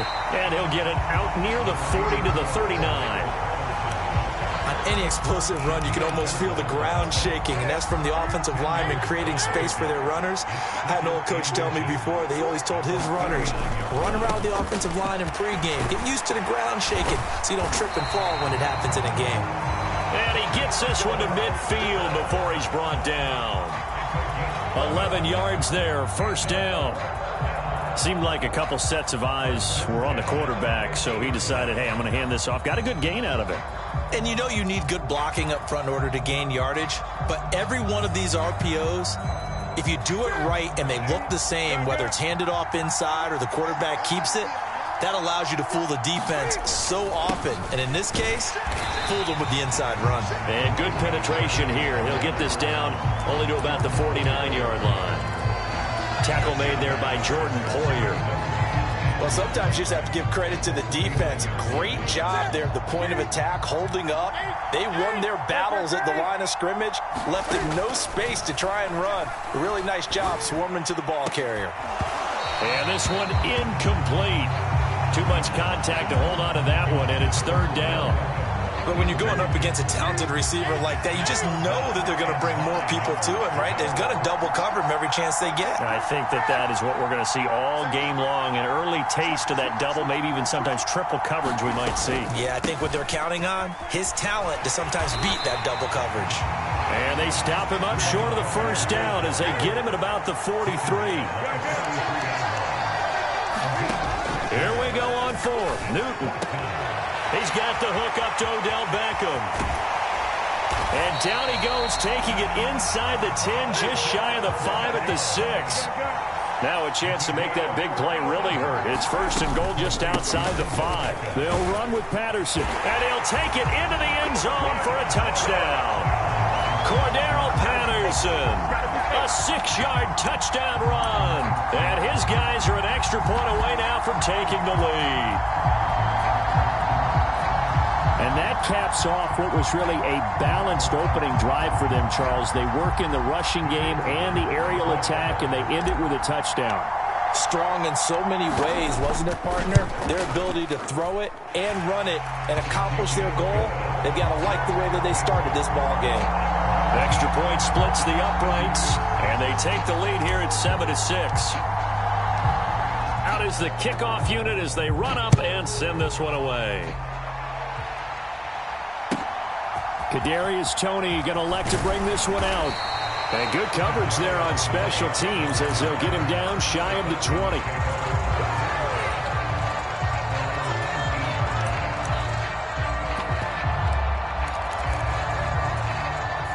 About set to begin their next drive. The Falcons offense at the line.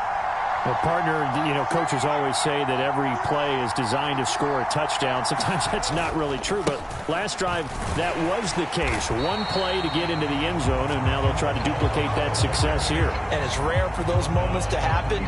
Incredible when they do. And you saw the celebration.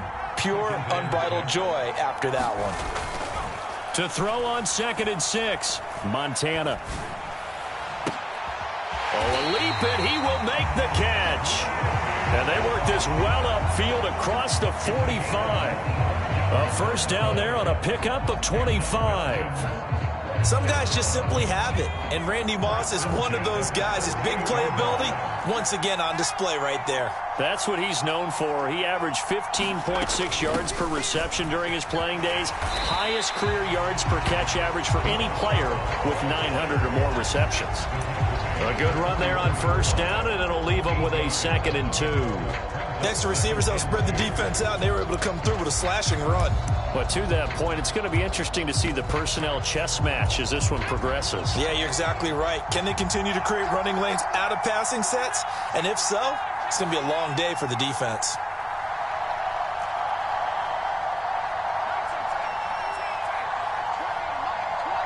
In motion left comes Moss. They go play action with Montana. And this is taken in at the 5. Touchdown, Falcons.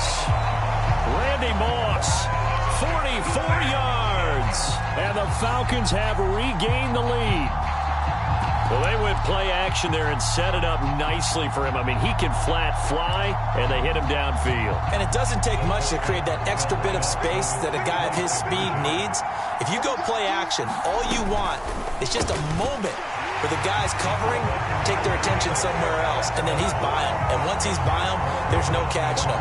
As they always like to say, if a receiver's even to a defensive back, that means he's leaving. Unless that DB is Charles Davis, right? In that case, he left me a long time ago. Come on now. Trust me. From just inside the 20, a short kick.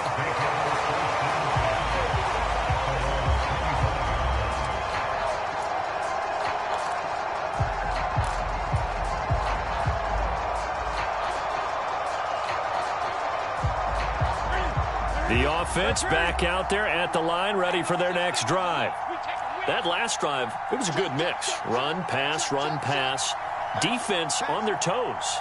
And what really helps out in a big way is when you're doing the run-pass mix and everything's working, that means that they're guessing wrong every time on defense. They think you're going to pass when you run and vice versa. I would continue that, and when they finally draw a bead on you, maybe you mix it up a little bit, a little play action and throw the ball. And will they maintain that balance? Time to find out. Ball on the 30. They'll come up with a 2nd and 5.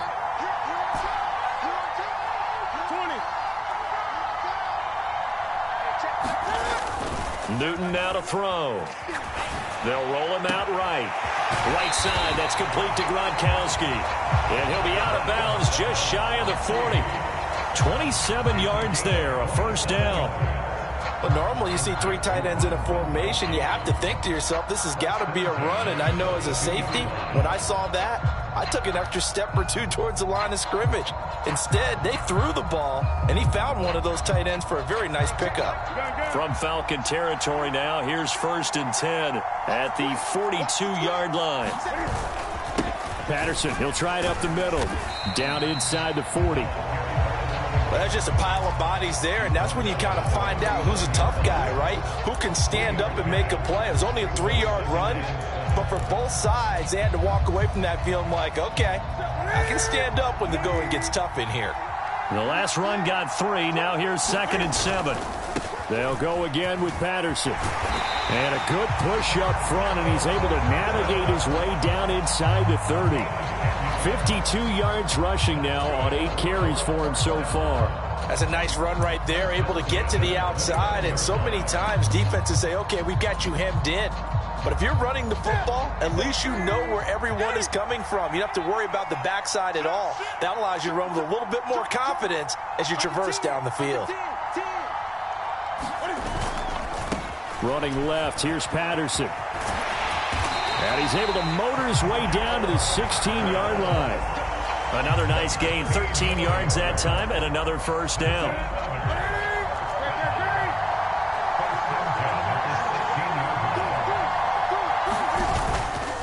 Patterson running between the tackles. And they'll get him down after a pickup of 8, 2nd and 2. That's a really nice job by them picking up the run blitz and detecting it and blocking it and turning it into a nice run. And a lot of times you think if you blitz a running play, you're going to smother it. But a lot of the blitzers, they come in a little bit high. They don't have great leverage, and they're easily blocked and turned to the side. We've hit the 2-minute mark of the second quarter, 14-7. Ball on the 8, 2nd and 2.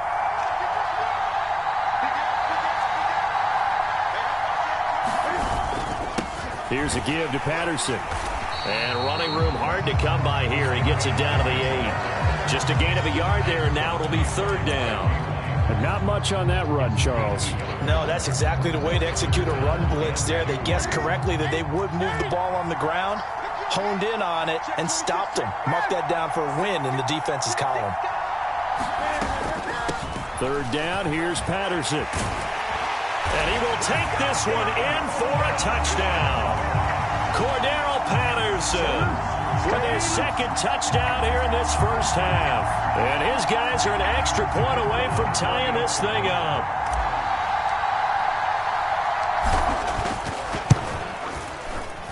Extra point right down the middle. And that is going to tie our game as we approach halftime.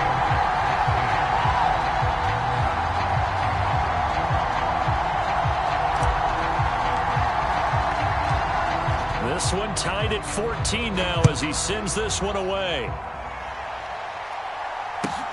This will be fielded inside the 5. And he'll get it up just past the 20 as his guys will go to work at the 21-yard line.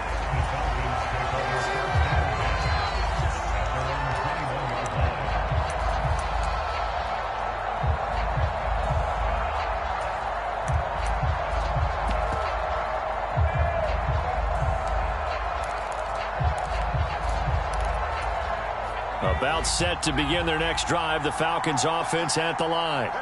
Tie ball game, still a little more than a minute to go in the half. The question, can they put something together here, try to take that lead into intermission? I would have to think that would be the goal for sure. I don't think you sit on anything here. Here's your opportunity. Push it downfield. As you mentioned, it's a tie game. So minus a disaster on your part, you've got that in your back pocket. Go ahead and try and get some points and feel great going into the half. Play fake. Now here's Montana. Looking left side, and he's got a man. That's Gonzalez. 14 yards there on a Falcon first down. There are so many things to watch for when you play defense. And reading your keys, you always hear about that, and having your eyes in the right place. Sometimes your eyes can fool you. How about that play action there? And it sprang the big guy, didn't it? Able to dump it over the top to him. In motion left comes Moss. Joe Montana here going to the air on first down. A quick throw knocked away. It's incomplete. This could be the start of a nice stand from this defense now after getting walked backwards on this drive. Come through with another one here, and you have them staring at a 3rd and long, and that puts the defense in a position to dictate to the offense. Montana's throw pulled in by Lamb. And he's out of bounds as he gets this down to the 45. 9 yards, not quite enough, and they'll be left now with 3rd and 1. So they just need 1 yard here to pick up the first down.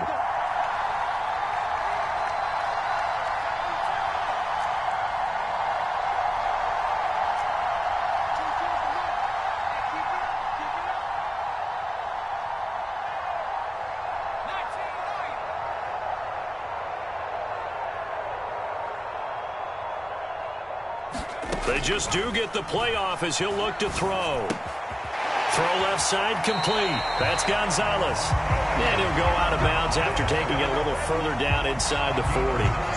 They get 9 yards there, and they get a first down.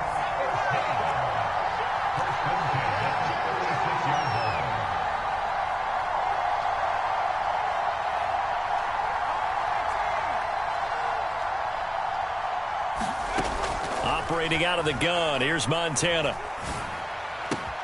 That one complete downfield to Johnson. And he will reach the 8-yard line before going out. A really good pickup of 28 yards. And this has been a nice answer to the touchdown drive against them a few minutes ago because they've come out and reestablished the tempo. A nice throw there, and they're putting together a very strong drive as a response. Over the middle, hauled in by Lamb. That'll bring up 2nd and goal after the gain of 5. They'll try to run with Patterson. And he's going to get this back to the 3-yard line and no further. Now the Falcons going to use one of their timeouts as they stop it with 19 seconds to go in half number 1.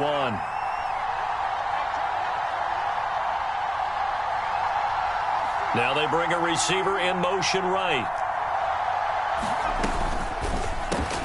Montana, quick throw outside there. Touchdown Falcons! Randy Moss as the first half is winding down. And the Falcons have taken the lead here in the final stages of this first half. Now Arthur Smith going to tell the offense to stay put. We're going for 2.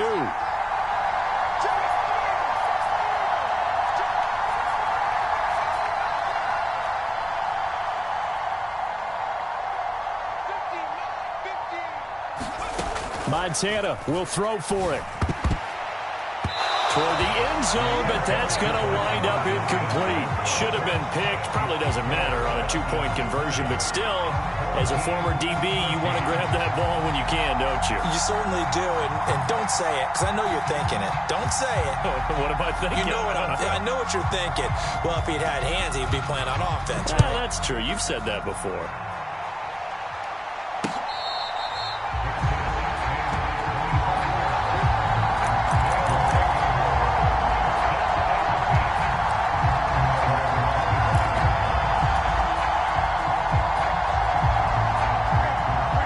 Offense now at the line, ready for their next drive.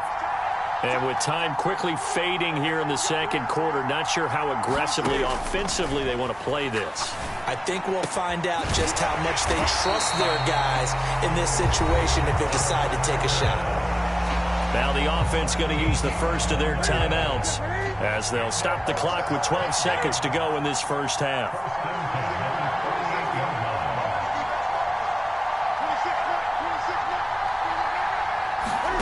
Now a first down throw for Newton. Eluding the pressure right. And he can't get rid of it. He's taken down. Now a timeout taken. Perhaps a chance for one more quick play and then another timeout if they hurry. We'll see. 2nd and 14 as they've got work to do here after the sack.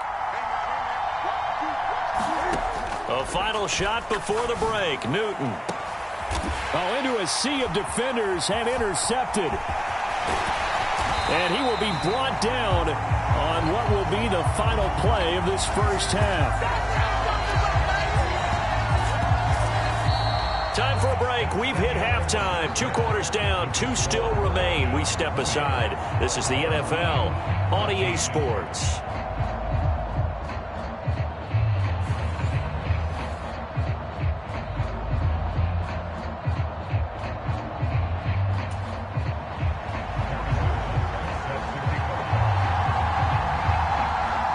So the difference is 6 points as we get set to resume action here in this third quarter of play. From just inside the 20, a short kick.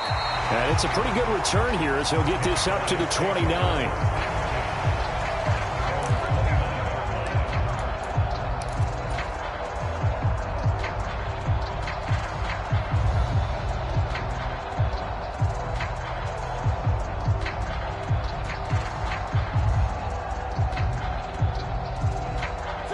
The offense back out there at the line, ready for their next drive. Well, Charles, in that first half, we saw a fair amount of offense on both sides of the football, and now the team trailing here will start with it in the third quarter. And we both know this coach pretty darn well, don't we? Because his game planning is always on point. And now that he's getting the ball to start the second half, how about all the offense that you already referenced in the first half? He'll put that all together and come out with something really strong, I believe, to get things going here in the third quarter. And forget about finding a lane. He barely had time to look up before he was planted in the backfield. It's a loss of 4. Now third down.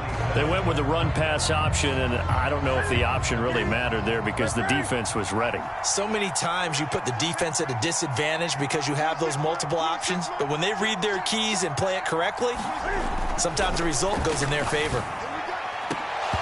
And it's incomplete. Took a shot, couldn't connect.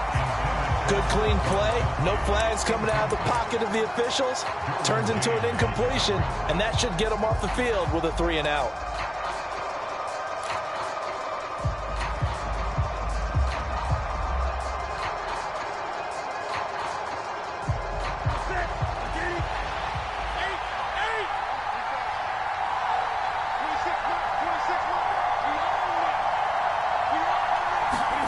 On fourth down, Newton.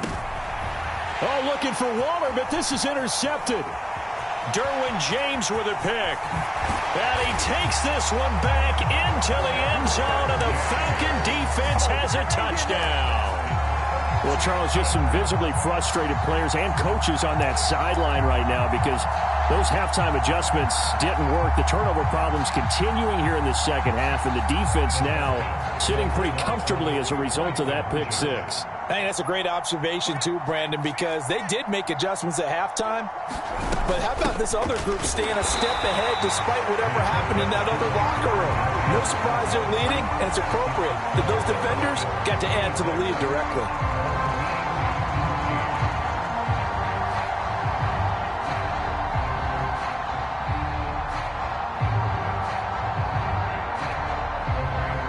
So they'll get another shot on offense following that pick six. And now the kick is away. From just inside the 20, a short kick. And they'll get him down inside the 30 at the 27.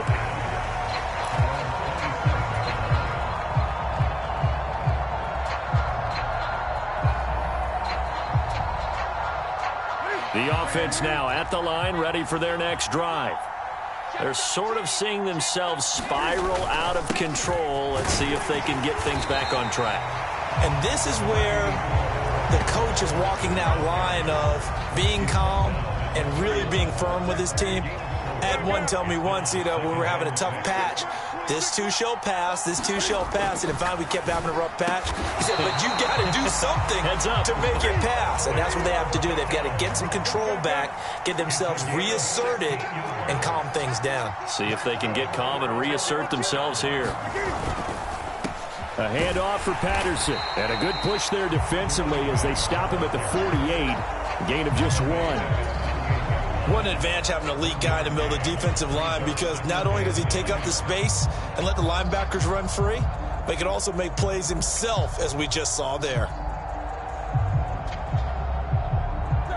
The run only got a yard. Here's 2nd and 9.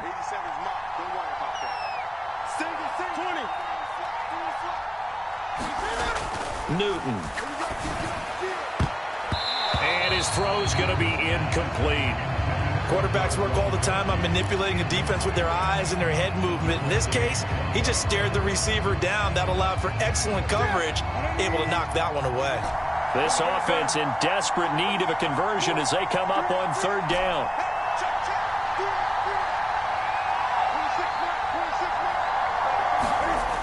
Newton now to throw. And bringing it in right side here, Beckham. And that's going to be good for another 1st down as the tackle's made at the Falcons' 35. 17 yards on the pickup there. The drive will continue from Falcon territory now. Here's 1st and 10 at the 35-yard line. Back to the ground now. Patterson. And he'll have a gain of 3 to the 33. Give credit to the defense for stringing that play out, and they gave up no cutback angle. You know he was trying to dart through. No place for him to go. A nice job there, only giving up a 3-yard gain. Again, Patterson. And not able to break away this time as they're going to stop him right around the line of scrimmage. No gain on the play, and it's going to bring up a third down. Nice job there defensively to clamp down because really they've been on their heels this drive. Agreed, and they really needed that one for confidence, just to feel a little bit better. But I don't know if I would be daunted by them stopping me on one run. This drive has gone pretty well. I could come right back at them. Just a yard on the run there. That's going to bring us to a fourth down.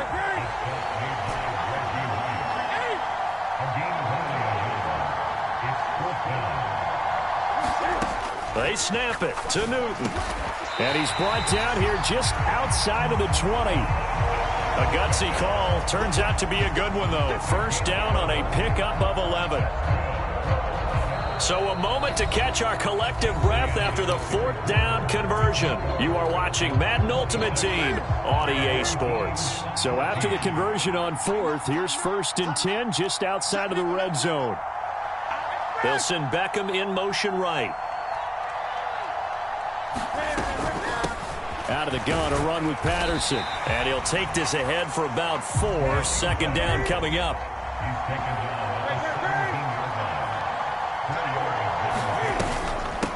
A shotgun handoff to Patterson. And he is met in his tracks behind the line of scrimmage. The offense on 3rd down tonight, 2 for 5 to this point. This is 3rd and 7.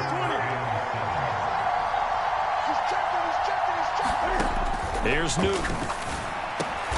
Oh, and a heck of an effort there as he'll make the diving catch. They're able to convert on 3rd down, and that sets up a 1st and goal. Now, correct me if I'm wrong. You're down 2 scores. I don't think you need to rush just yet, but you can't take your time either. Yeah, even if you don't want to commit to full 2-minute offense, you have to up the tempo, up the urgency. Maybe you're starting to call 2 plays in a huddle each time you snap the ball. 1st and goal, and they got to be thinking a chance to get right back into this football game. Only about a yard there as he takes it from the 9 to the 8. Here's 2nd and goal, operating from the 8-yard line. Now it's Newton. And this is going to be caught, but they'll say out of bounds. So it's incomplete. I think he could have scanned downfield forever, but there wasn't anything available. Ends up throwing an incompletion, and I think he'll take that.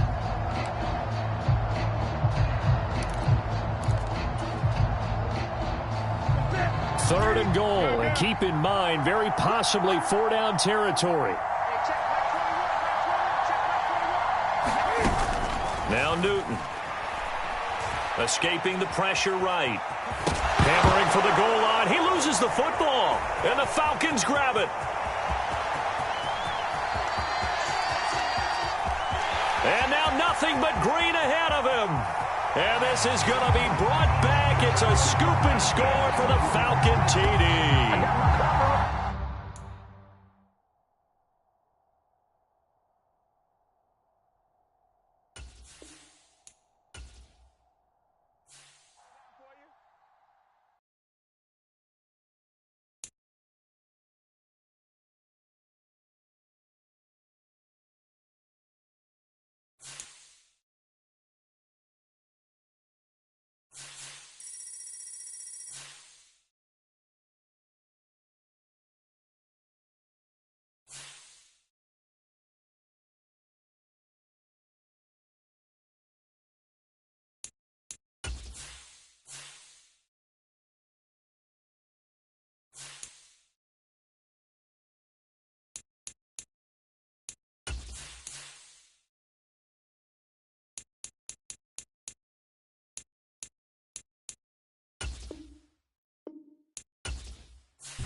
With Charles Davis, as always, I'm Brandon Gaudin. Charles, you talk about storylines in this one. I think it begins and ends with our two quarterbacks, certainly two of the best in the business. And nowadays, I don't think you can get by for long periods of time without a top-flight quarterback. The way the game is played, with all the responsibility he has and how the game flows through him, if he's not on the top of his game, your team's not going to benefit at all. Here's the kicker, Harrison Butker, ready to get this one started. And here we go. We're underway in Madden Ultimate Team. A short kick taken at the 18. And he'll be stopped up at the 25.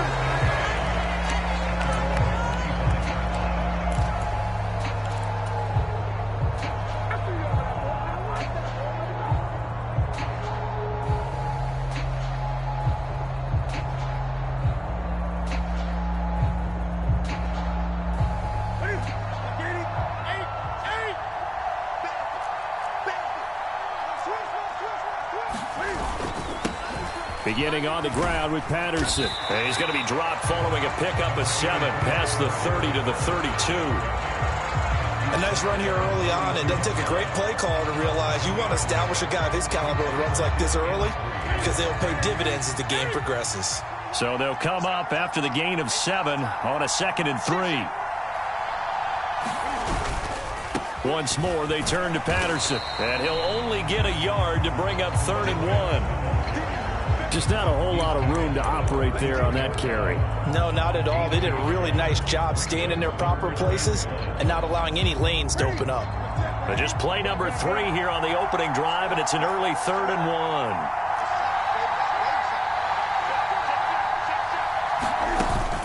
1. They'll run with Patterson. And he's going to run into a brick wall right in the middle of the field, and I don't think he got there. No gain on the play there, and it'll bring up 4th down. Strong start by this defense. 3rd and short, they go with a run. Stonewalled for no gain. I played for a guy who always talked about setting tones and meeting force with force. That felt like it on that play, didn't it? And they met it in a big way and won. What a great job by the defense. They'll go. It's Patterson. And he will have a first down as they get him to the ground at the 37. A big roll of the dice on 4th and 1, but it pays off. They convert.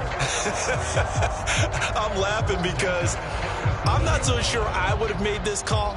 I'm not so sure I would have said, yeah, let's go ahead and get this one, especially at this point of the game.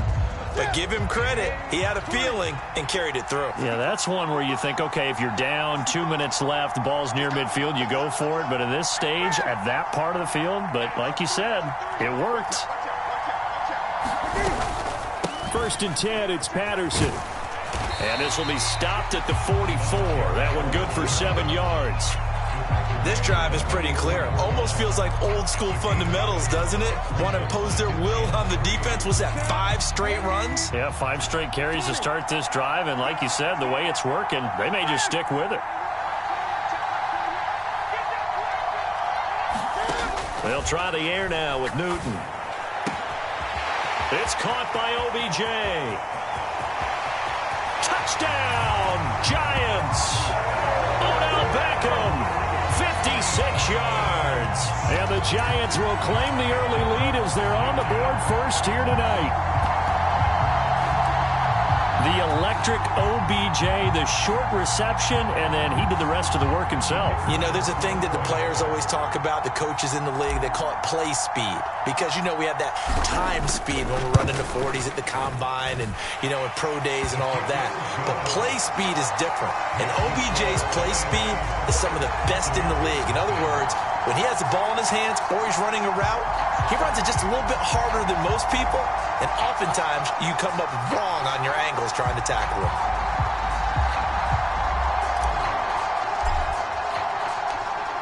The kickoff unit is out on the field, and they will send this one away. This one taken just inside the 10. And able to take it past the 25 and up to the 28-yard line.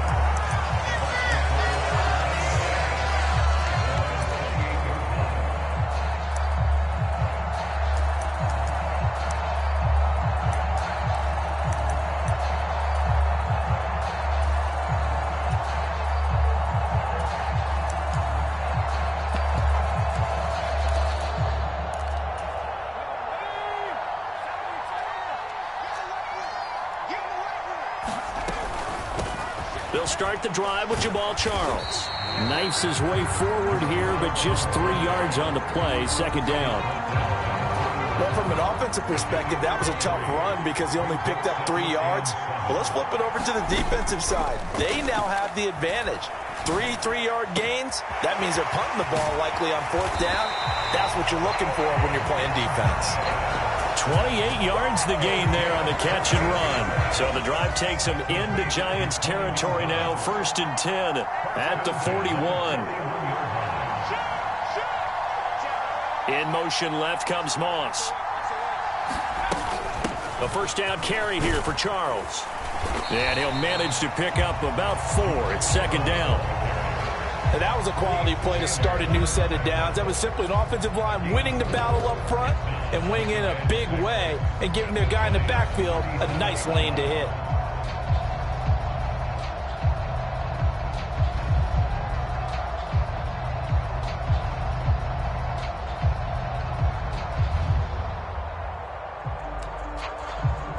Now a 2nd down and 6.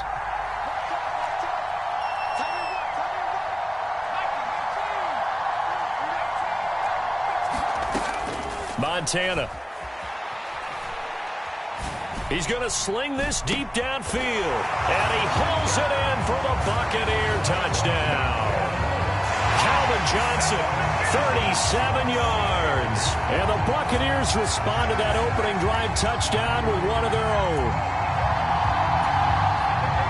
They said that they wanted to get him involved early, and what a way to cap their opening drive, Charles. We know he's one of the fastest receivers in the NFL, and he showcased it on that play. And when you have a guy like that, you want to make sure the defense sees him early, right? You want to see how they're going to adjust, how they're going to try and guard him, because they can't replicate his speed in practice unless they've got one of the few guys who are as fast as he is. And all it took was one drive. He burned them, and I don't think it's the last time they call his number in this one. After the field goal, here's Butker to kick it away. A fairly short kick from the 14. And taken down just past the 20 at about the 21-yard line.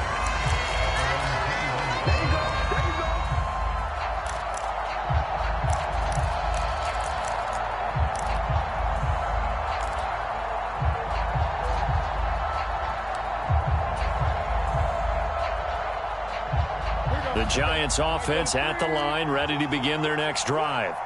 The offense running out, and they are charged up, ready to go after reaching the end zone on their last drive. And normally I'd warn against getting complacent just because they scored the last time out.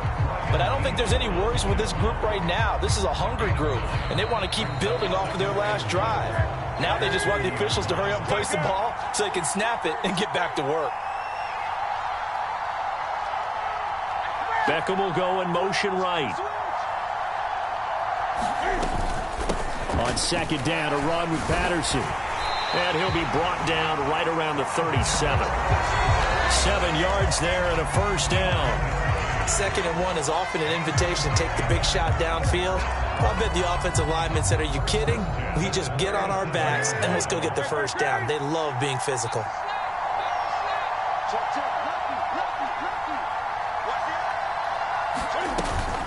Here's Patterson again. And that play went nowhere. Losing yardage. It'll be back at the 36. Officially, it's a 1-yard loss. That's going to bring up 2nd and 11. Newton to throw. A quick throw knocked away and incomplete. This is what defensive coaches ask of their defenders every single ball game. Get a hand on every throw in coverage. They want the deflections. They want the knockaways. Pick it yourself if you can, but at least knock it down and guarantee it's incomplete.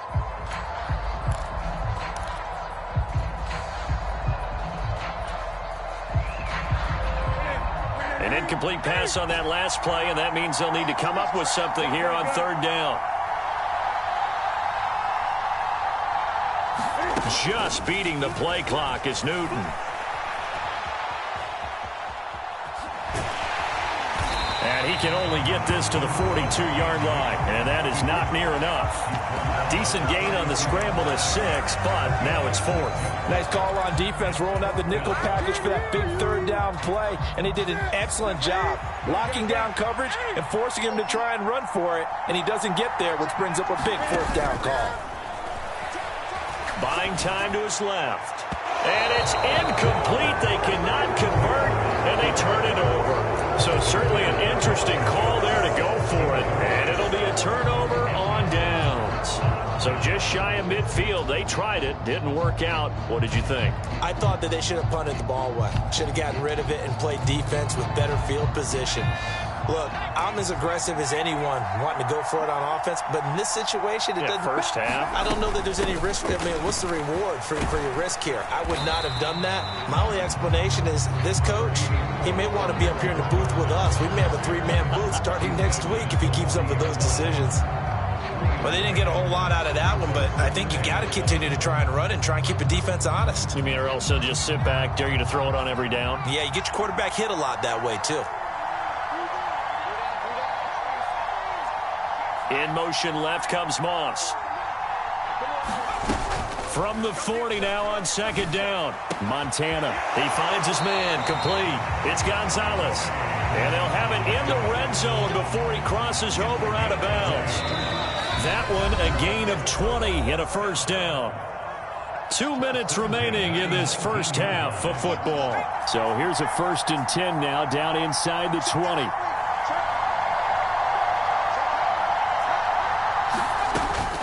They go up the middle with Jamal Charles.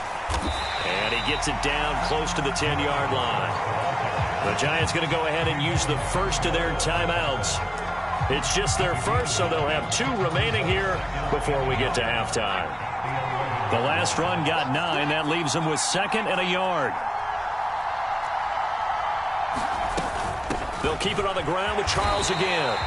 It's a 3-yard pickup, and that sets up 1st and goal. Now a 2nd timeout called for by the defense. So that means they're down to 1 remaining here as we head toward halftime.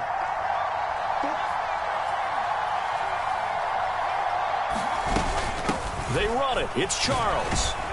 And he maneuvers his way down to the 3-yard line. Now the defense will burn their 3rd and final timeout as they'll talk things over prior to this upcoming 2nd down play. So that run gets them about halfway home. Yeah, it's now 2nd and goal.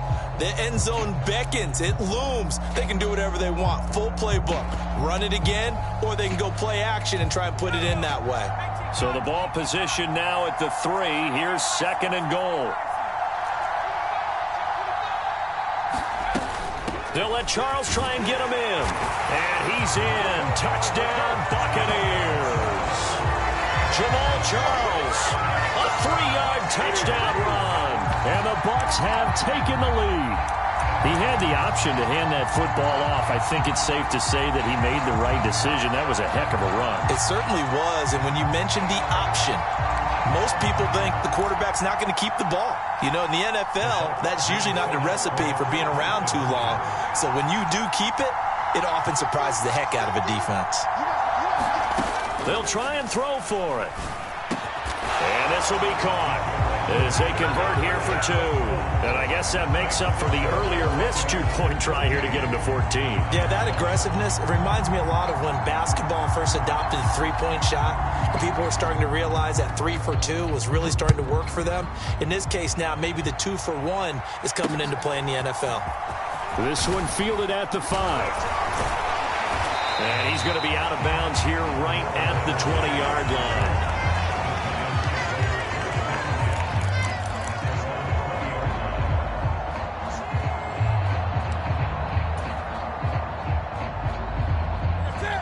The Giants offense at the line, ready to begin their next drive.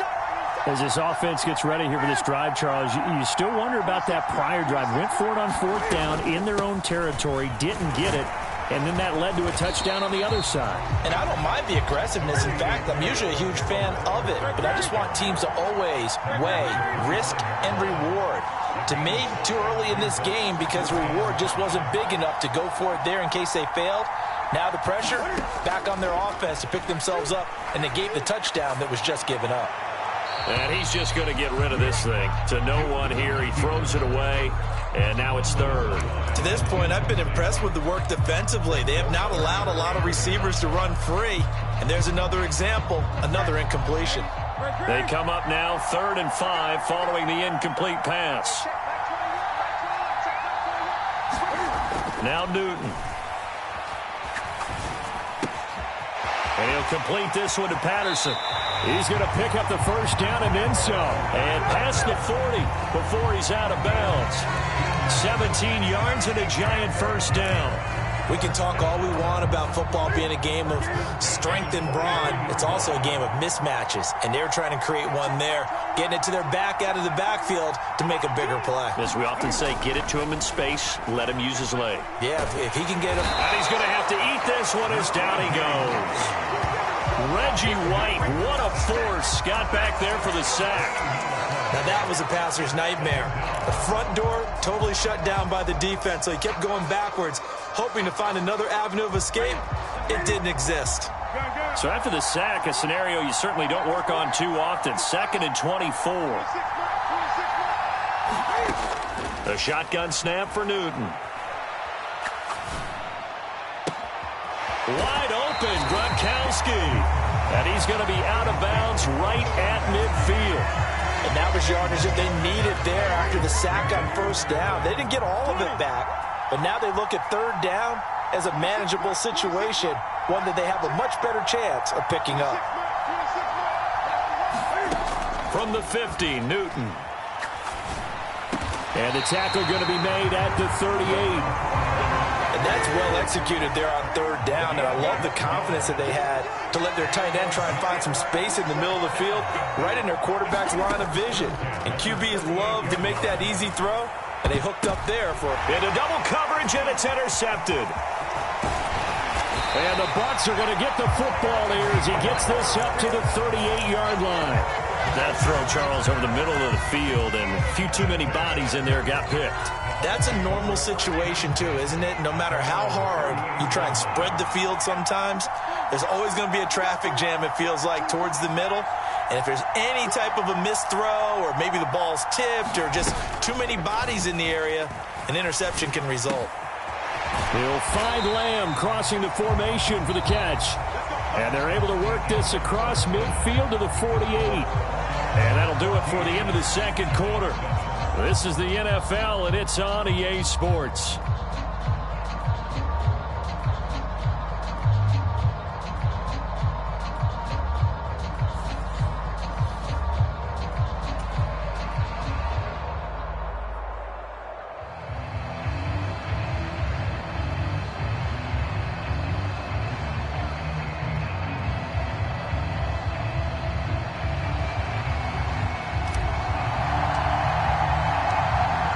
Bucs with the lead, and they'll get the football first as the 2nd half is underway. Fielded just outside the goal line. And he brings us out past the 20 to the 24.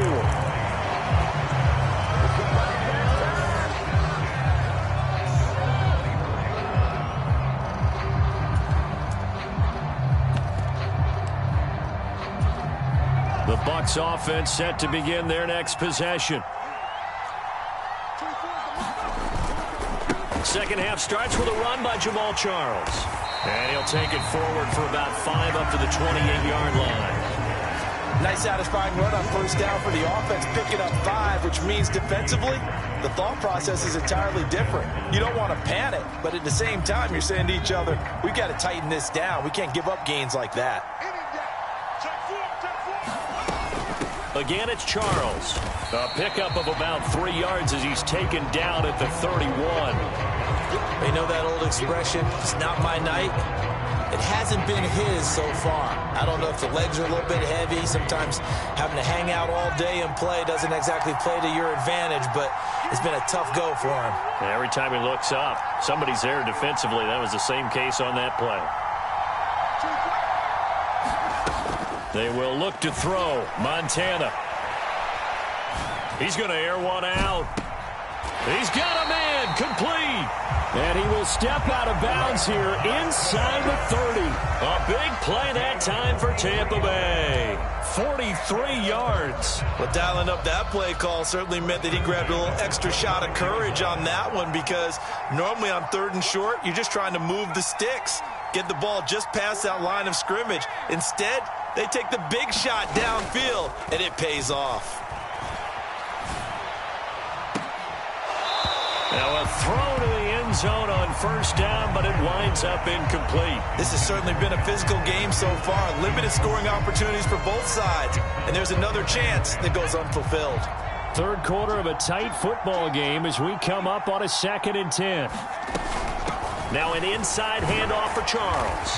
They get him to the ground right on the cusp of the red zone after a pickup of 5 or 6.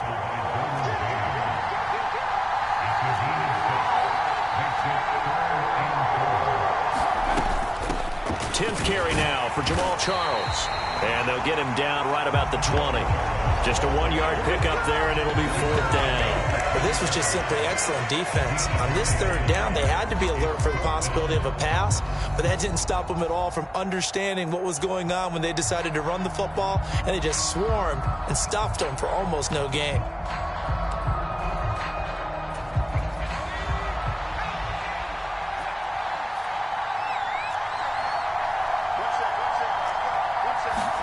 Going to try to throw for it with Montana. Open man Lamb. It's complete. And he'll be out of bounds, taking it just shy of the 10 at the 11 or the 12. Just his 2nd catch of the game so far. This one moves the chains. So this drive going to continue following the conversion on 4th. Here's 1st and 10.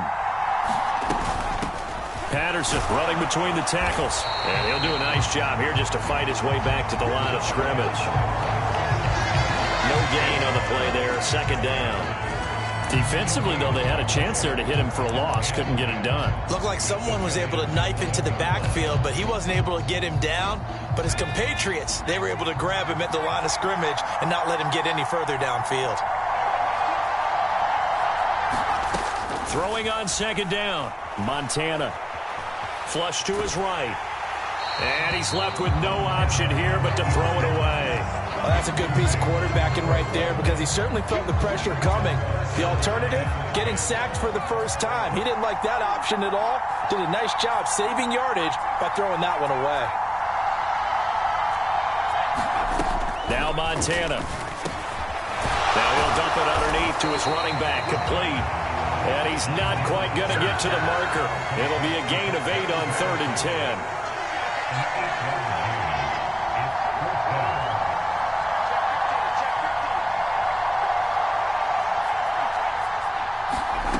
Montana going for it on 4th. And this is going to be intercepted. Sauce Gardner picks it off.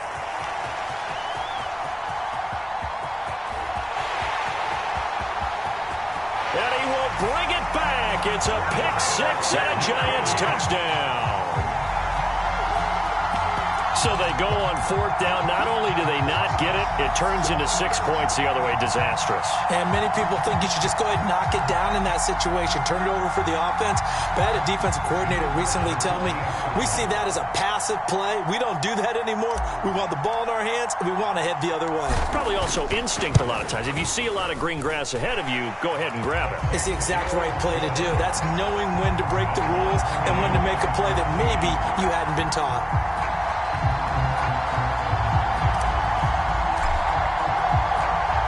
Nothing separating these two teams on the scoreboard as the kick's away here. This will be fielded inside the 5.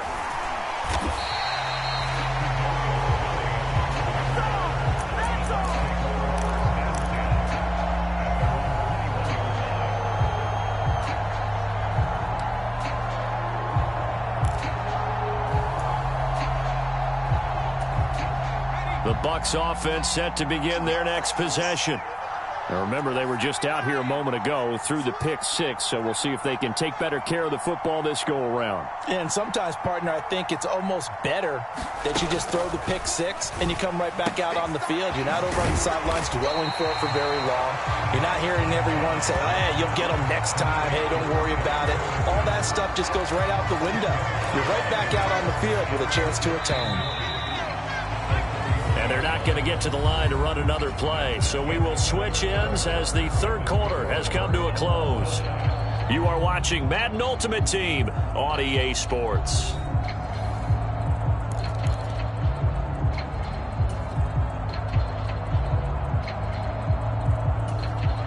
A good gain on first. Has him set up with second and just a couple of inches now from the 29.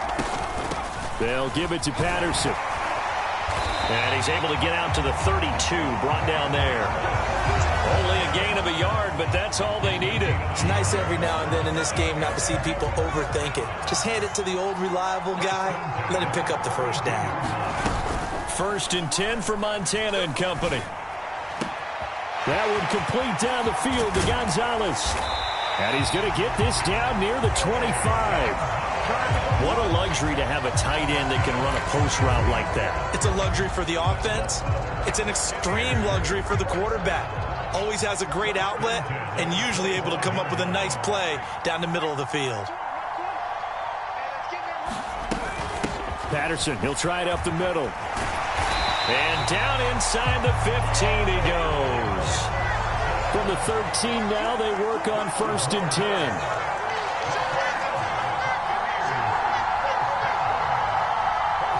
In motion left comes Moss.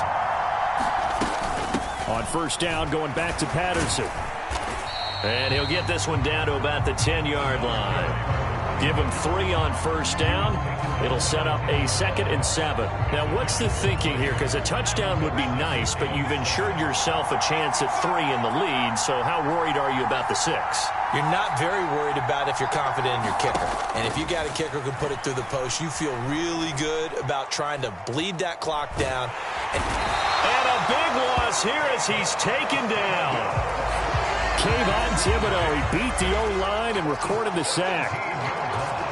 Getting down to the good stuff. All tied with 2 minutes remaining on EA Sports. So it's Buccaneer football as we welcome you back. They've got a 3rd down, but they are in field goal range already.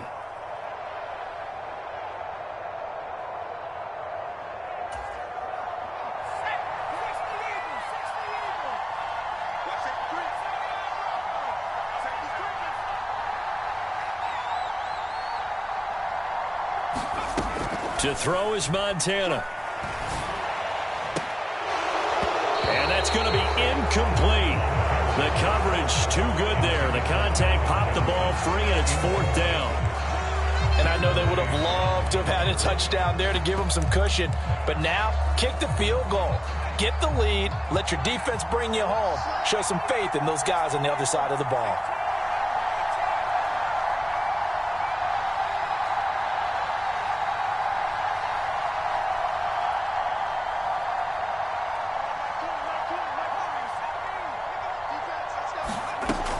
Here's Montana to throw. And he's got it. Caught in the end zone. Touchdown, Tampa Bay. Tony Gonzalez, 27 yards. And the Buccaneers have broken our tie and have taken a 4th quarter lead.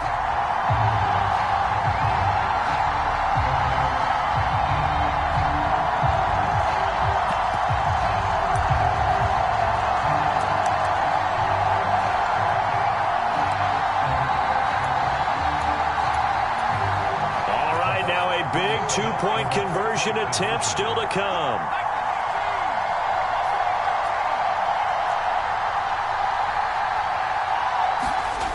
They'll look to throw. Being chased out left. And he's got it. So the 2-point conversion is good, and they add on to their 4th quarter lead.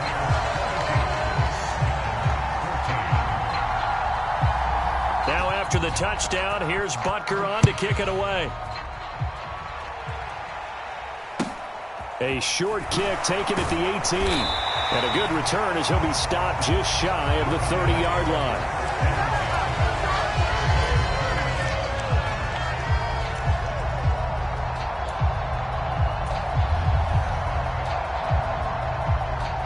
The Giants offense at the line, ready to begin their next drive. As this offense takes the field against CD, remember last drive they were moving the football, but then they threw that costly interception, so we'll see if they can right the ship here on this drive. And doesn't that just sum up football? We see it all the time, don't we? The defense goes from losing the battle to making a huge play and stealing the momentum.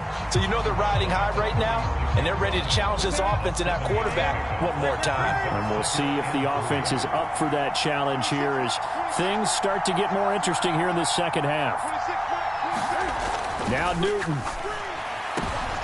And the comeback may stall out. It's intercepted. Derwin James with a pick.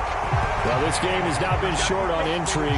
That's the backbreaker right there, and it's going to put any hope of victory to bed. Yeah, they knew they needed the touchdown, and when you have that little time remaining, they know they've got no choice except to go for broke, and that they did. But the interception, that means defeat. So here's a 1st and 10 at the 38. A shotgun handoff to Patterson. And running room scarce here. He's going to be stopped in his tracks at the line of scrimmage. The Giants going to go ahead and use the first of their timeouts as they'll get it with just over 90 seconds to go in the ball game. And quickly to the outside. That's caught by Lamb. First down Tampa Bay there, a gain of 13. And now the Giants, they get the officials' attention and take another timeout. And they'll be disappointed to have to burn one there after giving up the first down. Out of the gun, a run with Patterson.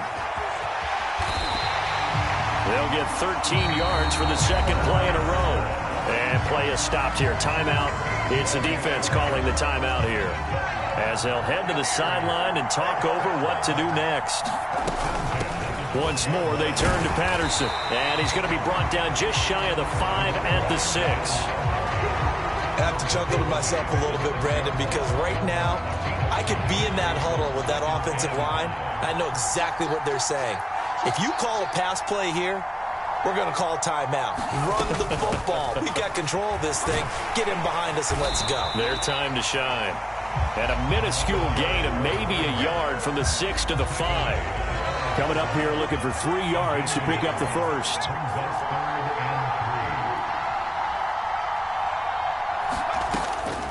On 3rd and short, they'll try and pick it up through the air. To the end zone, but knocked away and incomplete. As a defensive back, you have some weapons at your disposal that we don't often talk about. And you can read the receiver's eyes, you can read his hands, and you know that the arrival of the ball is imminent. And that allows you to make a play on it and oftentimes knock it away.